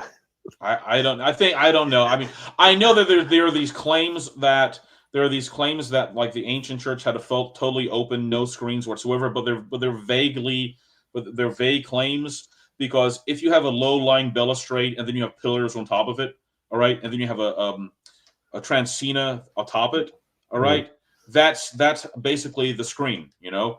They're getting to semantics for you could see through it. Yeah, but there's a difference because it creates a doorway atmosphere. If you know what I'm trying to say. Yeah. All right. A demarcation. Yeah, there are. Just to note that there are pre-schism sites to visit near York, so you want to look those up. when you do that. Okay, it is now 10:30. Yep. And it's 10:31. I wanted to make sure that Vladika could finish his thoughts. We have failed. Will no one donate $20? What? I said, will no one donate $20? Well, no, we did get donations, but we didn't Oh, get okay. target. Okay. So someone did donate to $20. all right. Well, thank actually, we God. got 40 in donations. So glory to God. I'm always grateful. But sometimes we don't hit the target. When we don't hit the target, that's when this happens. But losing. That's right. Okay. Anyway, just to close up, thank you to everyone. To Reader John, who's always helpful. To Vladika Enoch, who we haven't seen on this channel in a while, and we always miss him, and so he's always great to be here. To Plotinus Foe, as I said, welcome back to, hopefully, God willing, welcome back to Orthodoxy. The target was to stay on 15 minutes longer was like 110, and the target to stay on till 11:30 was 160. So you see that this is the final look at the goal. Mm-hmm. There it is. And what were you saying, Vladika? But what if somebody just sends in $20? Will that give you extra 20 minutes or something like that? Or Nope. It has to be okay. we have a system we've set up. So now basically it's like if we get to 75% of the goal, we will go till 11. And if we get to 100% of the goal or more, we go to 11:30. Oh, okay. And or else we'll be doing $5 for 5 minutes here and there. Okay. Yeah, sometimes we'll just throw in random things. It just depends. So it's always crazy and different here. Well, let me see. Father did go crazy one time and stayed till midnight. That was I believe I got something like a $500 donation. So I was like, okay, I'll stay. We're at currently at 40, and if we get to 150, I mean, it's the goal's basically it's kind of over. So I mean, I'll stay longer if I mean, it just depends. Or the Pirates, I'm gonna give it another 5 minutes just to be safe. Keep Father Boniface on your prayers. He's working like crazy on his house and could use them. He actually could use your prayers. So we really appreciate it. Let me see here. Can you apply Economia and go to 11:30 anyways? No, because that's there's a bishop here. Yeah, I mean, if he said if Bishop Enoch tells me to go to 11:30, then fine, I will. But yeah, I don't know that he will. But yeah, people are like, I was gonna say they could appeal to the bishop. Yeah, they could theoretically. This is a weird, strange opportunity where they can actually appeal to the bishop right now. And unfortunately, if he said no, stay longer, I would. But that would ruin the model. Anyway, let me see here. Yeah, we need economy in this economy, says Black Earth West. No, Acrivia. Acrivia. We need Acrivia. My pillow says Acrivia. Biden's economy, yeah. I mean, I'm giving free minutes away right now just by doing this, but I do appreciate everyone being here. I know that it's it's hard out there in X land and YouTube land, and so we just got to do what we can. And God willing, it'll We're work grateful out. for your donations, guys. We really we are appreciate it. grateful for every donation we get, because even if it's people think like, oh well, it's just a $5 super chat. No, it becomes part of a larger super chat total that is added to my monthly total. This month, for example, actually I haven't done this in a while. I'll just tell you what my YouTube total was for the month of September, and it was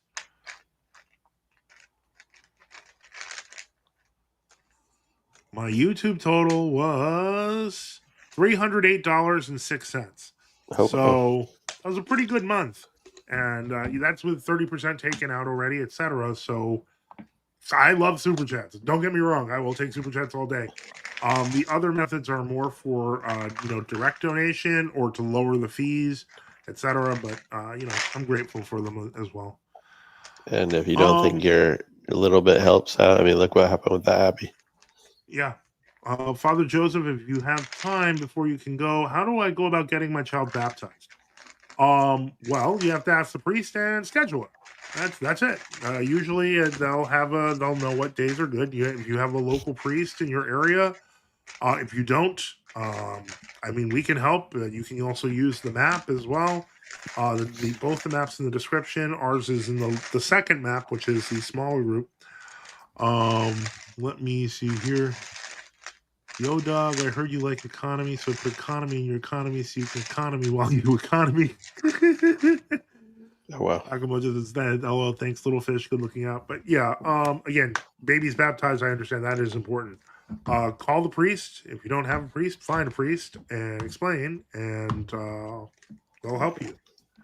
Yeah, you need to get You're your planning little on ones on that confessing on path. Saturday. Then that's easy. After you're done with the confession, be like, hey, Father, I need a baptism. I have a baby. Hey, works, it works. Laughs in Elizabeth. Okay. And okay, good. All right. And let me just check something here. I am curious about one thing, and then after that, we're gonna go. So we're gonna go at 10:40. We got the 10. There's your economy, guys. Don't forget. And if anyone has questions, we're still here for a few minutes. So let's see here. Now, I never finished answering the question he mentioned with the Chaldees. Oh yeah, go ahead. Oh, yeah. I think some of the Chaldees were reticent about like Roman influence, but others, not so much. So I don't think it was uniform because like a lot of times the Irish, like in Ireland, didn't really have as many problem as those in Britain. So anyway. Okay, well, yeah, continue on for a few minutes according to your leisure. $20 from Father Antonio Sladika is here. It's well worth it. So let's go. And we've got now. It's just let's add that on. This is great. Hold on. Because sometimes the controversy over with Saint Augustine going to Canterbury and then having the controversy with the Celtic bishops is misunderstood because the famous event that Saint Bede records was that when the Welsh bishops came to meet Saint Augustine of Canterbury, that the Celtic bishops or Welsh bishops said, well, if we go to meet him and he rises from his chair to greet us, then we will collaborate with him. But if he doesn't rise from his chair, then we won't collaborate with him. Yeah, I remember this. And so St. Augustine didn't rise because from his view, he's Archbishop of Canterbury. He was representative of the Patriarch, that from a protocol perspective, he doesn't have to rise from the chair. And that was like Roman perspective and such, and so I mean it's actually kind of stupid for like the argument for the Welsh bishops to say, well, because he won't rise from the chair, now we're going to be oppositional to him for the next 50 years. It was kind of absurd. So poor Canterbury. Although originally St. Gregory the Great's idea was that London would be the original archiepiscopal see, and then York would be the other one.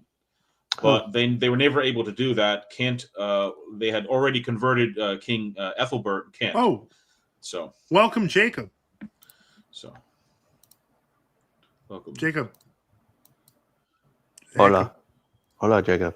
Hey, can you hear me? Oh, there we go. Yeah. Hey, I caught a little bit of that. That's interesting about Archbishop Canterbury. So was that just real quick? Was that based on like the authority of Rome? He felt like he didn't have to do that, or Canterbury? Over the other seas, or I don't know. So I've heard of this before. So I think the idea is that in the Roman world, someone who has of a superior rank does not necessarily have to get out of his chair to greet people who are of an inferior rank. I got you. So was this like other English bishops? No, they would have been Welsh bishops. What we think of as Welsh. Okay, but of lesser rank than Canterbury. Yes. So it sort of would be, I guess, different magistrate in the Roman civil perspective. Maybe different magistrates. The consul wouldn't necessarily. The consul of the Senate, for example, might not necessarily get out of his chair to greet, I don't know, the praetor or something like that. I mean, there are probably other there are probably other substantive problems and conflicts that were going on as well. So it could have been an excuse for all I know, because it does seem kind of strange to say we're not going to collaborate at this point because you won't get out, won't set up and things like that. So anyway. Well, it's good to see you again, Jacob. I'm glad that you're back. We did try to reach out. How are you, Father? I'm okay, thank God. God bless you. We did try to reach out. I heard you had like a family emergency. Oh. Yeah, family emergency or like. Yeah, it was a family emergency, but it was a sub family under, because I have other families from my kids, so on and so forth. So it was a family emergency I had to take care of over there. I got you. Okay. Well, hey, glory to God. It sounds like you're okay now. Thank God that is good. Fixed. Right. Now the fellow you were telling me about, what was his name again? Luke. Luke. Luke. I did write him, and he did write something like, yeah, well, I could talk to you, or we could set something up more formally, blah blah blah. So I said okay, and I was kind of hoping I thought he might show up today, but he didn't. But it looks like he'll probably. Did you let him know that you're streaming today? Because I'm gonna ping him right now. I don't even know if he's online. Let me see. I was actually going to end the stream soon because I've been on for like 2.5 hours. Yeah. So if you can tell him, if you can tell him to show up tomorrow night. He's going to be here. We're going to be here tomorrow at 8:30 Eastern. One more time because it's the Thursday show. So yeah, we'll be here for at least 2 hours. Okay, so could we have what I wanted to do was try to get us all together because I guess I'm the organizer. I won't be a moderator because I've had personal issues with Luke when I was a part of their group, so I won't be a moderator. But if we could all get together, or even just CC, I don't know if you saw my email, Father. We could just CC each other, and like figure out like the details of the debate, like how long we're gonna set aside, how long we want the opening statements to be. Did you send me an email? I did send you. I sent you an email from my Cipriano de Cartago email, which is shoot, you guys are appearing. You're in my spam folder, both of you. Give me just a second. I'm gonna go back and unspam. I guess you're a pretty active emailer. Hey, Jacob, was that guy on Sunday part of his group? I don't know, but I did see him before on a stream with a Muslim, and it's actually recorded on my channel. It's kind of weird. I swear I saw him before because he was a Middle Eastern dude, red cloak red something behind him, probably just covered up his surroundings. Yeah, I saw him before, David. Right? I kind of got that. Yeah. I kind of got that vibe from weird him. Coincidence. Yeah. No, so he told me during the stream with this Muslim Yemeni that he reads the Ante-Nicene Fathers, and that was part of his evidence for why the Bible is true, because it's in the early Fathers, the quotations and so on. But yeah, it's weird that guy. I don't say it's weird. It's obviously God ordained it. But unless he's stalking me or something, but unlikely. So yeah, it is weird that guy showed up. It is weird that guy showed up. Although we're talking about two people who stream prolifically in kind of the same field. Yeah. Let me hold on. He's not. I remember one time you said that the first millennium the Pope would have deacons who were checked if he's not saying a heresy by mistake. Can you confirm or tell me more?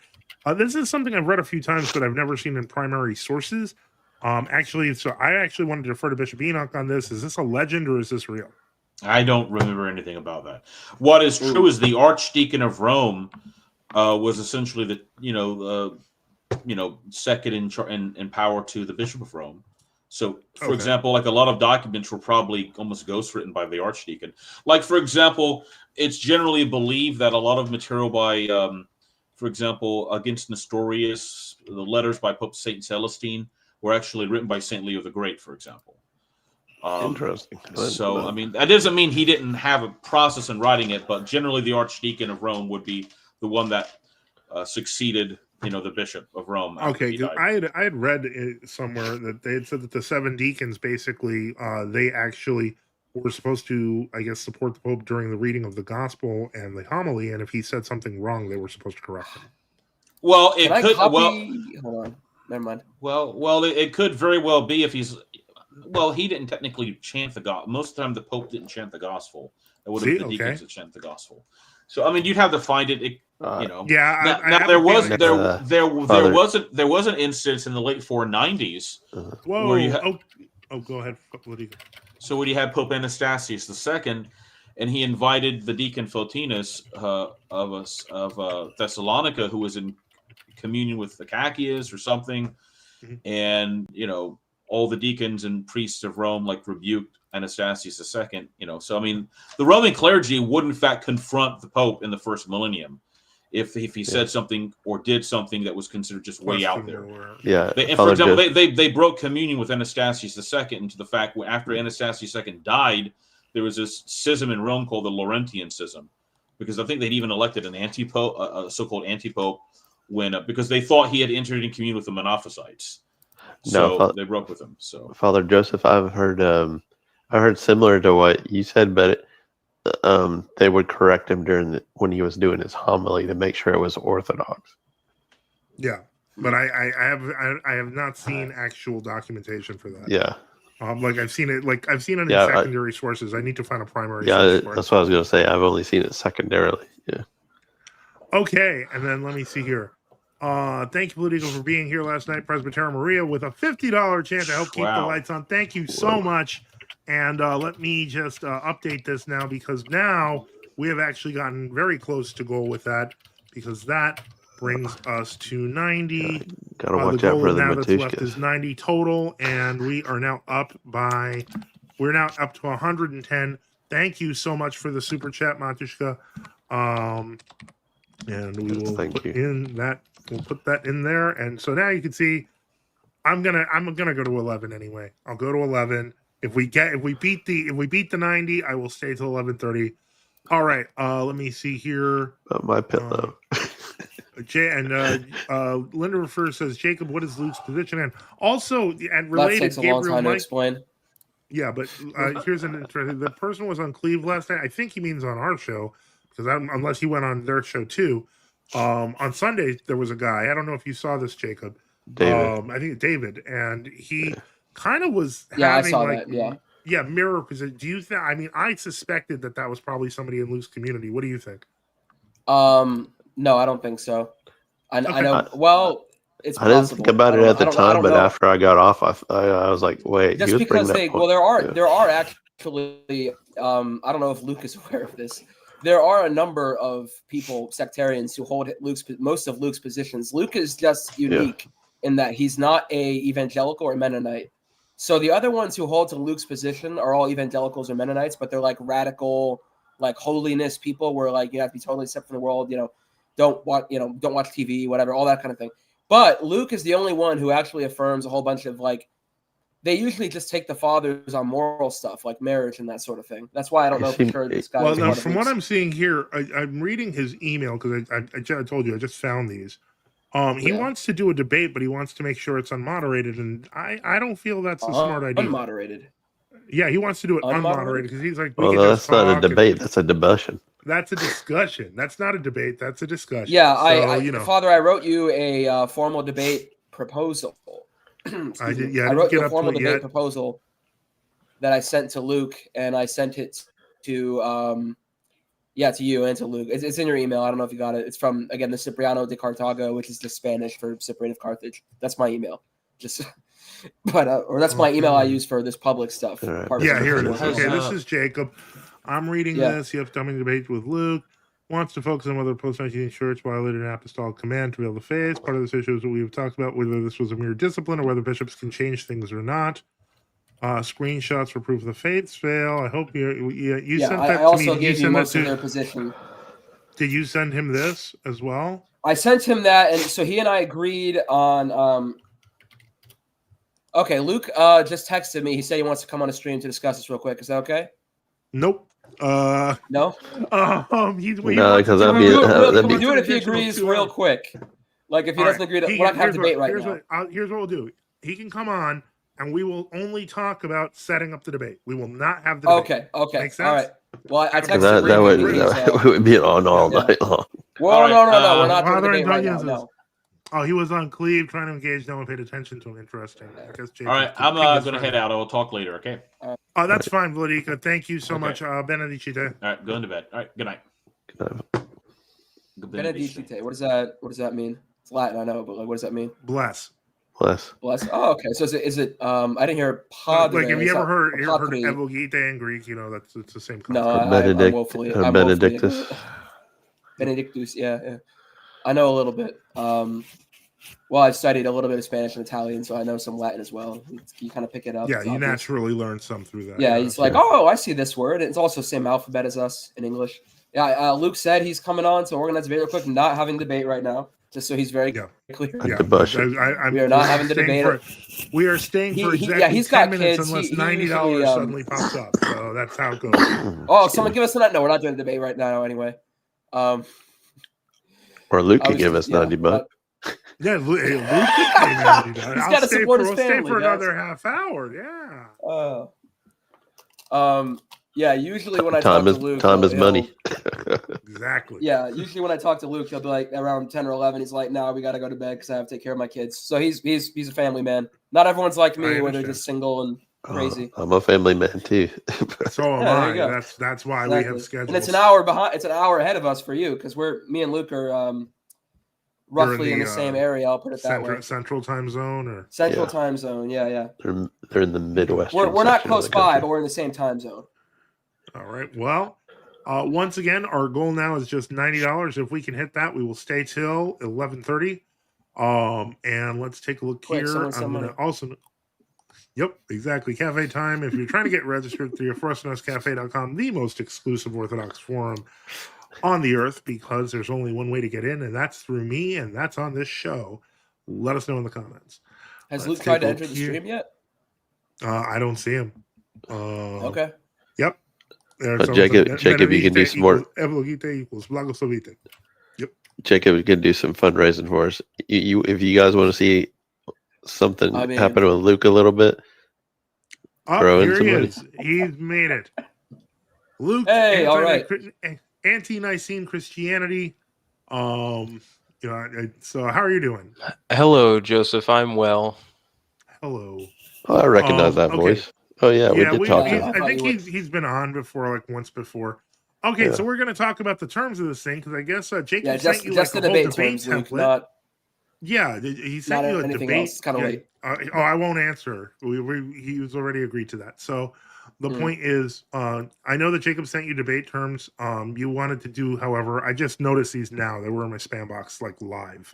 Sorry about that. I have a very heavy security. But you wanted to do just an unmoderated. That's a discussion. It's not a debate. It's a discussion. Yeah, people used to be able to do that. They used to have dialogues, like dialogue with Trypho or Origin and Heraclitus, and so I think that's the best way to go. We'll be cordial with each other and not interrupt each other, but we also recognize that there are times when one person has to speak for a while. And I do want to clear up one thing, which I'll also clear up in the debate. But I'm not the leader of my group or anything like that. I'm an old friend of some of the oldest members of our group who all share the same beliefs, but I'm not the leader. I am just one person who I just talk a lot, so they let me speak for everybody. Okay. Yeah.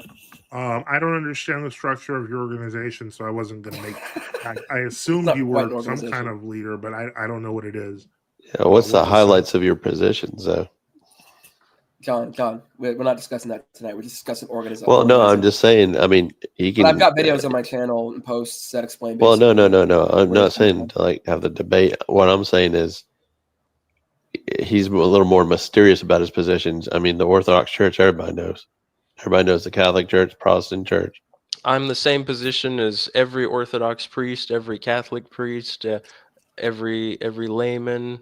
We're all in the same boat, except some of us are baptized and some of us aren't. But I don't believe there is a priesthood, a real legitimate priesthood right now. Then you're definitely not in the same boat as us.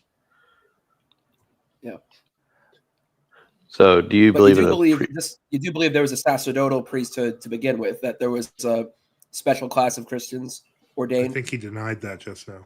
No, I'm just saying it doesn't exist anymore. But no, I don't claim to be anything special. I'm just a man who's knowledgeable about the early church, and I'm here to challenge anyone who thinks that they're preserving the early church's dogmatic teachings. And I'm going to show that they've not only been rejected formally, but that they've even been forgotten. I think it'll be a very interesting topic. I think that definitely is. That's debate worthy. But if you want to keep it to a simple discussion, I understand that. Nobody wins, nobody loses. Yes. What do you think, Joseph, on this topic? This? Oh, hold on. Welcome back. Spherical origin. The heck? But it's a reference to the heresy that, basically we come back as spheres. Okay. I heard him mention I had to join back for a second. That's some wild things right there. Yeah. Baptist Christianovich says, I have a Hildebrandian friend who's trying to learn the gospel by heart. His teacher's telling him to despise the Greek gospel and praise Peshitta as the original. What do you think? Well, I don't know that that's it's learning the ancient languages is okay, but I don't understand why it'd be anti-Greek. That's strange. It doesn't make sense to me. Because Peshitta is closer to the Aramaic. It's a theory. Yeah, well, the Peshitta is Aramaic, but it's just that. It is Aramaic. I thought it was Syriac. Well, there you go. Yeah, sure it's within the Syriac. It's within the Syriac tradition, but most of the people they use are part of the Nophysite heresy. All right, here's what I would suggest. Since Luke, if you just want to have a discussion, just call in at 8:30 on Sunday, because that would be, I think that would fit your time zone, because that would be like 7:30 or so on and so forth. Yeah. The whole Bakamoja says the whole calling priest Joseph thing always makes me cringe. I'm used to it, and before I was a priest, I was a deacon. I got the same thing. People call me Joseph, and people have, you have to expect in apologetics, people from other sides are going to treat you with what they think is the more disrespectful way of doing things. And that's okay. Because God's not a respecter of persons. So, it doesn't even faze me at this point. So speaking on that, I don't know. Sure. I don't know if Luke's read the document or I don't know if either one of you read the document. It took me like an hour or two to type it up. And I did research on like what formal debates are like. And I agree in that document, we don't need to have like an actual formal debate, because in a formal debate, especially in like the Roman world, they would have someone who is impartial.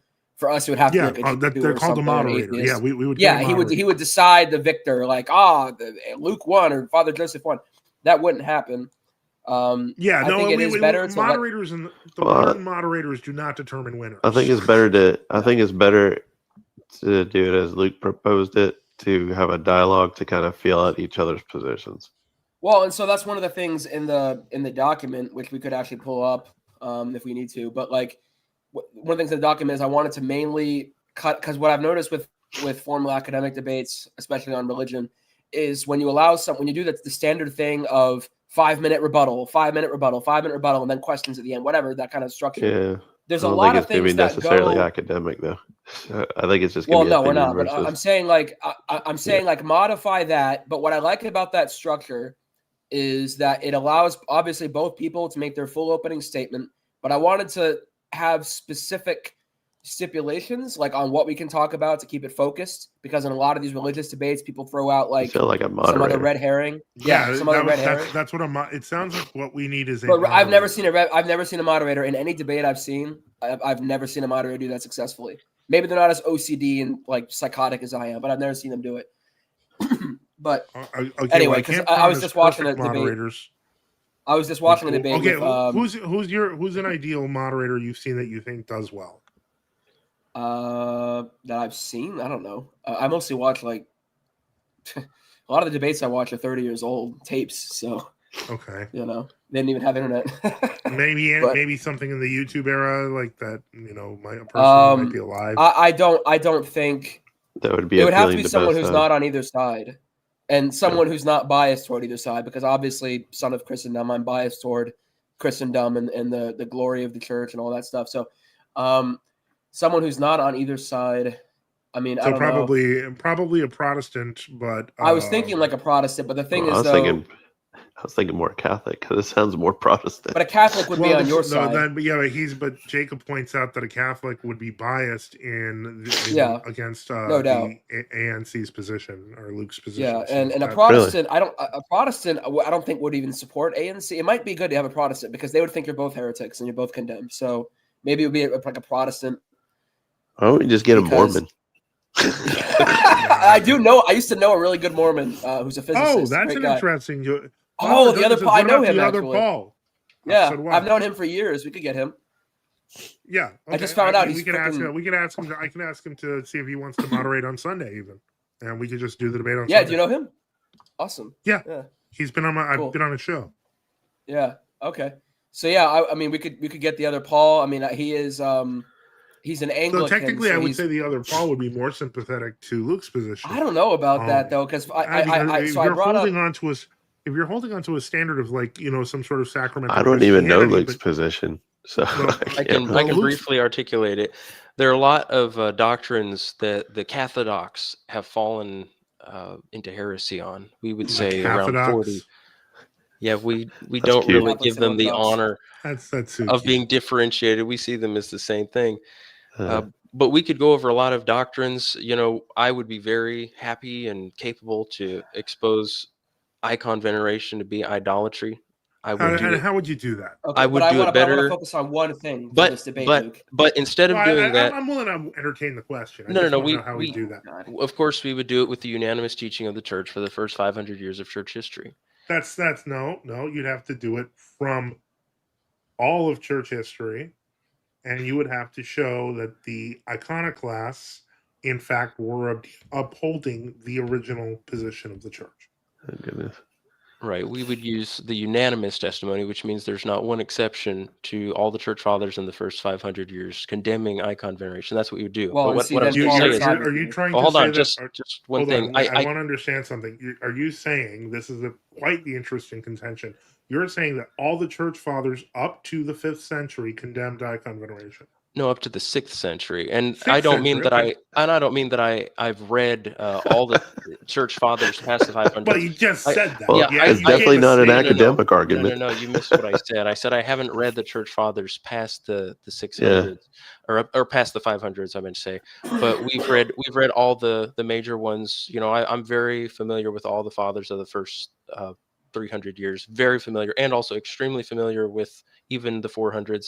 500s, once we get there, it's a little murky. I haven't read a lot of the ones in the 500s. I'm so curious to see how much you actually know, because in reality, most of the stuff that even was written by the fathers in the first 6 hasn't even been translated into English. Yeah. Yes, I'm aware. That's why I would just focus on what has been translated. That's why we make the very bold statement. Don't you get it when you're? But it's been translated by Reformed Protestants.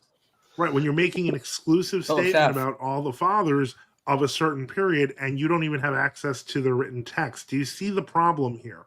You're saying we don't have access to most of the written text for the 300s and 400s? No, I'm saying you don't have access in English. to it No, it's not translated. In English, no, we don't. Who are you saying we don't have access to? All of them. That none of the fathers have been translated in full into English. The most revered and acclaimed church fathers of the 300s and 400s are translated into English. Those are excerpts. Name one. Name one. Name a revered and famous church father from the 300s or 400s who has not been translated into English. St. Augustine. What book from St. Augustine? There's what famous book from him that has not been translated? His most famous books have all City of God and Confessions. His most and his famous book. Do you understand? I'm saying all of his stuff. You're saying his most famous stuff. Yes. You can't turn his most famous to everything. Okay, but Joseph, with what we have, we can establish he totally rejected icon veneration. I disagree completely. If you want to have a debate next time, we can. The reason I chose veiling is because it's a unique subject, and I think it will be very interesting. It makes you sound the most like a Muslim. I get it. Okay, cool. No, it's because it's a great example of something that the church makes you sound the most like a Muslim. It's the burqa, dude. We get it. Do you think that? Well, I can't wait, Joseph. It sounds like you're worked up. It sounds like you really think you can beat us on this. So if you're that confident, it's not an issue. It's not an issue. Also, Luke's strongest argument. It's an issue of showing you're a liar. Oh, on what exactly? Let's lay out. You just like the all the fathers thing. You just the all the fathers command. Well, they'll probably. Yeah, I mean, it's definitely. John, interrupting. I wanted Joseph to answer. Joseph, are you saying that's a false doctrine we're teaching that the fathers? Yes, of course, you are a false teacher. Yeah. And do you believe that women should be veiling and the fathers do command the veiling of the women, but just not the face? Is that your contention? I'm not gonna make a statement here or there, but I would say that the practice that we know now, while a condescension is still very much consistent with the ancient practice. And you're going to explain how it's a condescension. You think that they are compromising a little bit right now? It's not an issue of compromise. It's not a compromise. That's like saying if you don't eat during the 40 days of the fast, you're a heretic. If you eat food during the 40 days of the fast instead of bread and water, you're a heretic. It's like going to an archaeological site and picking something out of it and say this is the tradition of the church versus looking at the whole site. Don't worry. Put everything into context. That's a very good point here. He's oh my God. Did the church fathers of the first 500 years teach the church would die and their writings would be the last Orthodox? Well, and he's gonna make an argument from silence. That's a forbidden topic. That's a forbidden topic in my document. No, it's not a forbidden topic. There are no the argument from incredulity. Read what I said. I defined it. Well, I'm the Pope of this discussion. The debate hasn't started. Wait, excuse me. What did you just There's say? There's no debate. It's a discussion. Okay. Well. Yeah. So, no, it's not an argument from incredulity. That is an actual Protestant argument that has been used. So, yeah, if you're holding to it and it's suddenly forbidden, it makes me question whether or not that is because you actually hold the Protestant position. In which case, the other part is the moderator. Jake should not be the moderator. I agree. I'd probably lose my mind and just leave. And actually, I thought Luke would get. You're kind of worked up already, Jacob. So I don't know if you can handle 2 hours of this. Yeah, I know. I just want to like 10 minutes. Organize and sit back and learn, God willing. So yeah, get some popcorn. This should be fun. You know, because I've listened to Luke for a long time, and I just listened to 3 hours his video on veiling, which I sent you the excerpts of it. You should really get familiar with Luke's argument. A lot of that email I sent you is what Luke's going to argue for. Oh, was that him? What? I'll look it. No, it's an email he sent me. The veiling. I sent you the best of the best of Luke's arguments, Luke but you could ignorant, arrogant, and disrespectful. Yep. Yeah. But my point, honestly, Luke is better than. He sounds like David, to be honest. Yeah, this sounds like a conversation with David on Sunday. It's not an insult to call somebody by their name, guys. They called all the apostles by their first name. But it is serious to them. It's like not my title. I literally said that's not a big deal to me. Yeah. Anyway, so what I wanted to do was have like a focused discussion on, and Luke, you seem to want to do this particular topic. So a focused discussion on what you believe. Debate. I definitely want a moderated debate. And a focused discussion on what is. And it would probably have to be like a Protestant who's not traditionalist at all, because then, because even Paul. Well, he's claiming anyone who believes in full, in the integrity of tradition is compromised. Then there's no. I mean, I'd have to find a moderator or what. But Paul is an Anglican, so he's a half Protestant, half Roman Catholic. So which is exactly he kind of believes in tradition, but then doesn't. Yeah. I mean, So he believes in the fathers until they start praying to Mary. Yeah. Yeah. But anyway, which is like in the 2nd century, but okay. Yeah. I'd say 3rd or 4th, but okay, it's all right. I'm still doing research on Mariology personally, but my point though is I wanted to have a like focused discussion on what on a particular I guess I would say source of apostasy, reason why the church in the 4th century, 5th century apostasy. I guess you would actually say later with face veiling. Wait, Luke would argue that later. Jacob, hold on. So is this just going to be about Luke's eisegesis of his reading of the church fathers, and then he's going to come at Father Joseph about all that? Well, don't worry about that. Don't worry about that, John. I think Luke's right. I mean, no, I guarantee on face value, I just don't. I guarantee something. You will not say that it is just my interpretation of the fathers. You will say that the fathers. That's exactly what little. Don't presume. Don't presume what I'll think, sir. Yeah, I'm not presuming it. So the question you are. You're kind of arrogant. Okay, I'm gonna read the comment. I don't think you've read Luke's argument. Why is there no? There's no challenge. Guys, I've barely spoken. Can I just say something real quick? I'm making a challenge here. My challenge is that you're going to lose the debate, because right now you're saying I'm creating something, but by the end of the debate, you are going to say that the fathers are all wrong and that their command. Yeah, I'm sure that I'm actually sure that this is a Dunning-Kruger effect going on. All right, Mr. Google expert. I said, Little Fish Big Mountain said, I said it to the guy last night, and I'll say it again. This is sola scriptura, but not just limited to the Old and New Testaments. It's still only writings, no normative authority. I said that. Absolutely correct. No, this is the case of Prima Biblos books first. These are from guys who don't know how to touch grass, apparently. I don't know if we have to go that far. I'm sure they might. I'm sure he touches grass and stuff. He has a family. I've seen him touch grass. You're nicer than me, Father. Jacob's seen him touch grass. Yeah, I know. Amazing. He touched grass, guys. He wins. Okay, so listen.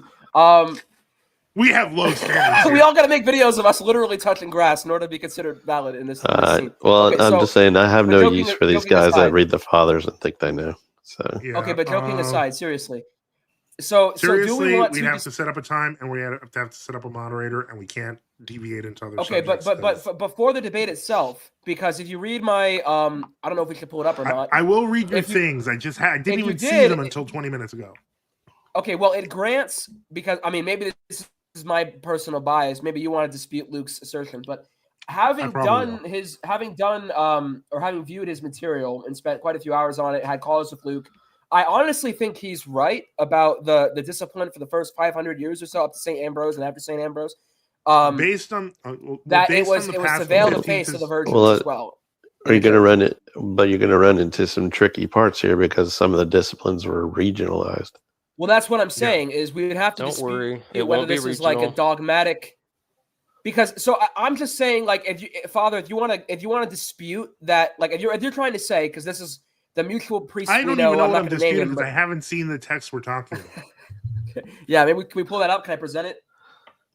No, I'm closing down the show. We're someone donate money, quick! People need to sleep, my friend.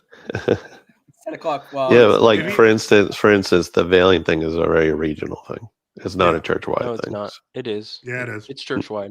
No, you're wrong. Well, he's got fathers from like Rome, Alexandria. It does. Sorry, dude. I've actually been to these places. I don't have to read a book. We have actual physical evidence that's not correct. It's just this is a goofy argument. This is like the Jehovah's Witnesses saying that Stavros familiar with his evidence, though. It's just eisegesis, bro. He's just gonna twist it to prove his point. I mean, it's a waste. It's a wasted debate.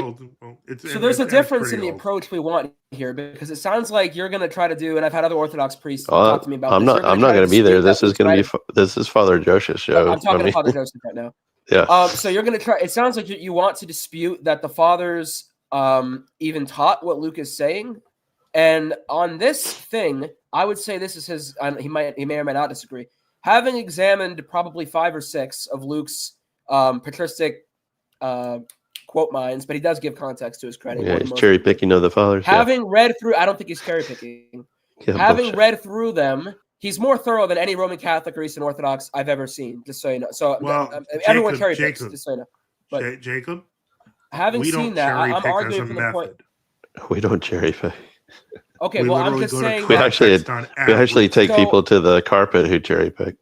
Yeah, we love cherry pickers. My view is breakfast. To just grant that Luke is correct, that this was the discipline in at least all these different places, but that does not mean that the church has fallen away, and we're going to dispute that. Now, if you want to dispute that Luke is right or not, he's a restorationist too. You're going to have to get familiar. Well, hang on, John. You're going to have to get familiar with the sources Luke has used, which means we're going to have this debate. Our own debate. Jacob, breathe. Well, breathe, my friend. Luke will destroy you. I mean, let us do our own debate. Let him be destroyed. I'm terrified.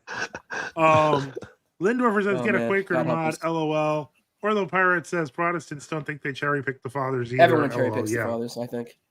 We do not cherry pick because we go into context. We contextualize. We do the opposite. You contextualize, bro. Hey, I'd like to confirm one thing. When I'm doing my presentation, will I be able to share screens and let the audience see the quotes I'm reading? Sure.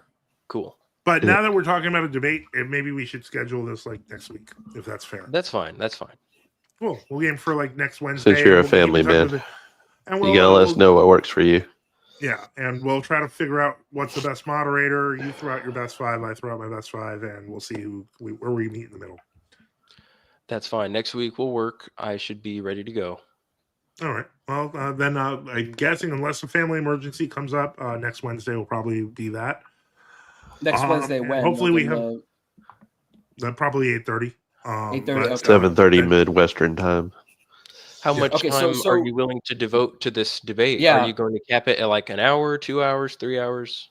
I'm okay with debates from 2.5 to 3 hours. Cool. I'm thinking that will be a very good amount of time to spend on this. Yeah, we'll get through the basics of size, opening statement size, and whether it's going to be free discussion back and forth, and so on and so on. Like we've done this before. We just have to find them out. You wouldn't consider any moderators from my side, would you? No. Nope. That's cheating. Yeah, you wouldn't consider any Orthodox. I mean, they're just gonna. Well, I'm True Orthodox, so most World Orthodox. Okay, well, there you go. Even then, they'd be even more biased, perhaps, than the Protestants would. Wasn't the yeah, moderator just there to make sure that you're not interrupting each other? Because I'm not going to interrupt. I'll let you guys speak. Yeah, the goal of a moderator is to, because remember that usually, especially in modern debates, there are free discussion periods after the openings, etc. So that's where that sort of thing can develop. You seem like a friendly guy right now, but I have no idea how you'll react in a real debate. I'm very calm, but it's fine if you want to get the moderator. That's fine. I will accept any moderator that you choose. And you can always call in the show and we can talk. And if you spurg out too much, then we'll tell you. But we'll go with a debate to start, because it sounds like you have a clear point here. You want to talk about, I guess, veiling is your thing. Yes. Or Jacob wanted to talk about veiling, and you wanted to talk about veiling something else? Veiling, and that because of this change in discipline, this was a dogmatic change. Therefore, the church went back on its doctrines. How is veiling a dogma? That's discipline is not dogma. I'll prove it. By the time I've proven it, Joseph. By the time I've proven it, no, you don't have to prove it. You have to explain it, because it's nonsense right now. The size of a veil is not dogmatic. Don't you worry. By the time it's explained, the calendar issue will look like patty cakes compared to it. Oh boy, this guy. I love it. I love these claims. I love the arrogance. It's great. It's awesome. He's confident for a reason. I will show you truth. That's not confidence. That's okay, Father Joseph. Right? Can you familiarize yourself with what Luke? What? Can I what myself? Can you familiarize yourself with maybe Luke's video on the veil? Because if you did, I'll familiarize him, Jake. I'll familiarize him. I'll be very patient. Yeah, but it's not fair. Like you know everything he believes, and he doesn't know what you believe. Don't worry about it. What's really funny is that Jacob, I know you're struggling through these things, but I'm amazed at how confident you are in Luke right now. Well, Jacob did admit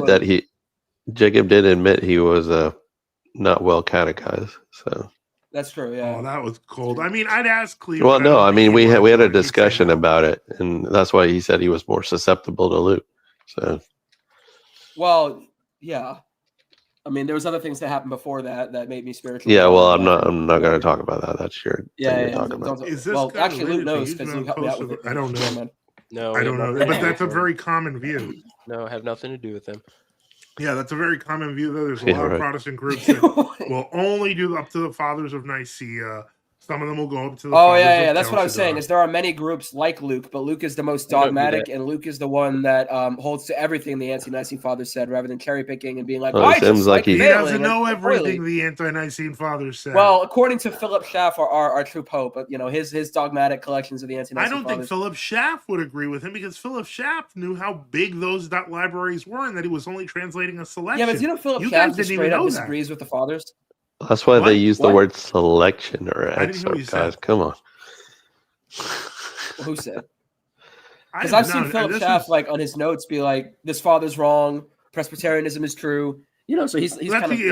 I mean, he has his own footnotes, but I'm saying a lot of these translations are excerpts or selections.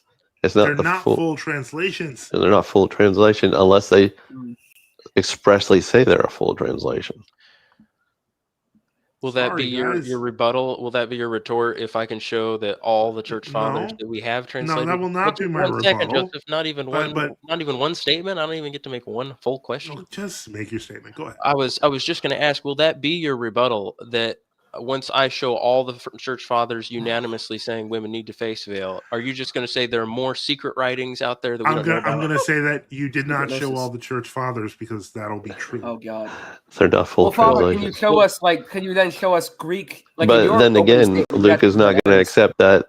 He's not going to accept that answer, so it's just going to be a stalemate. It doesn't matter whether I answer. It's okay. It's the audience that will decide. When they hear that response, they'll decide whether I'm going to be so defeated that I am going to admit my defeat.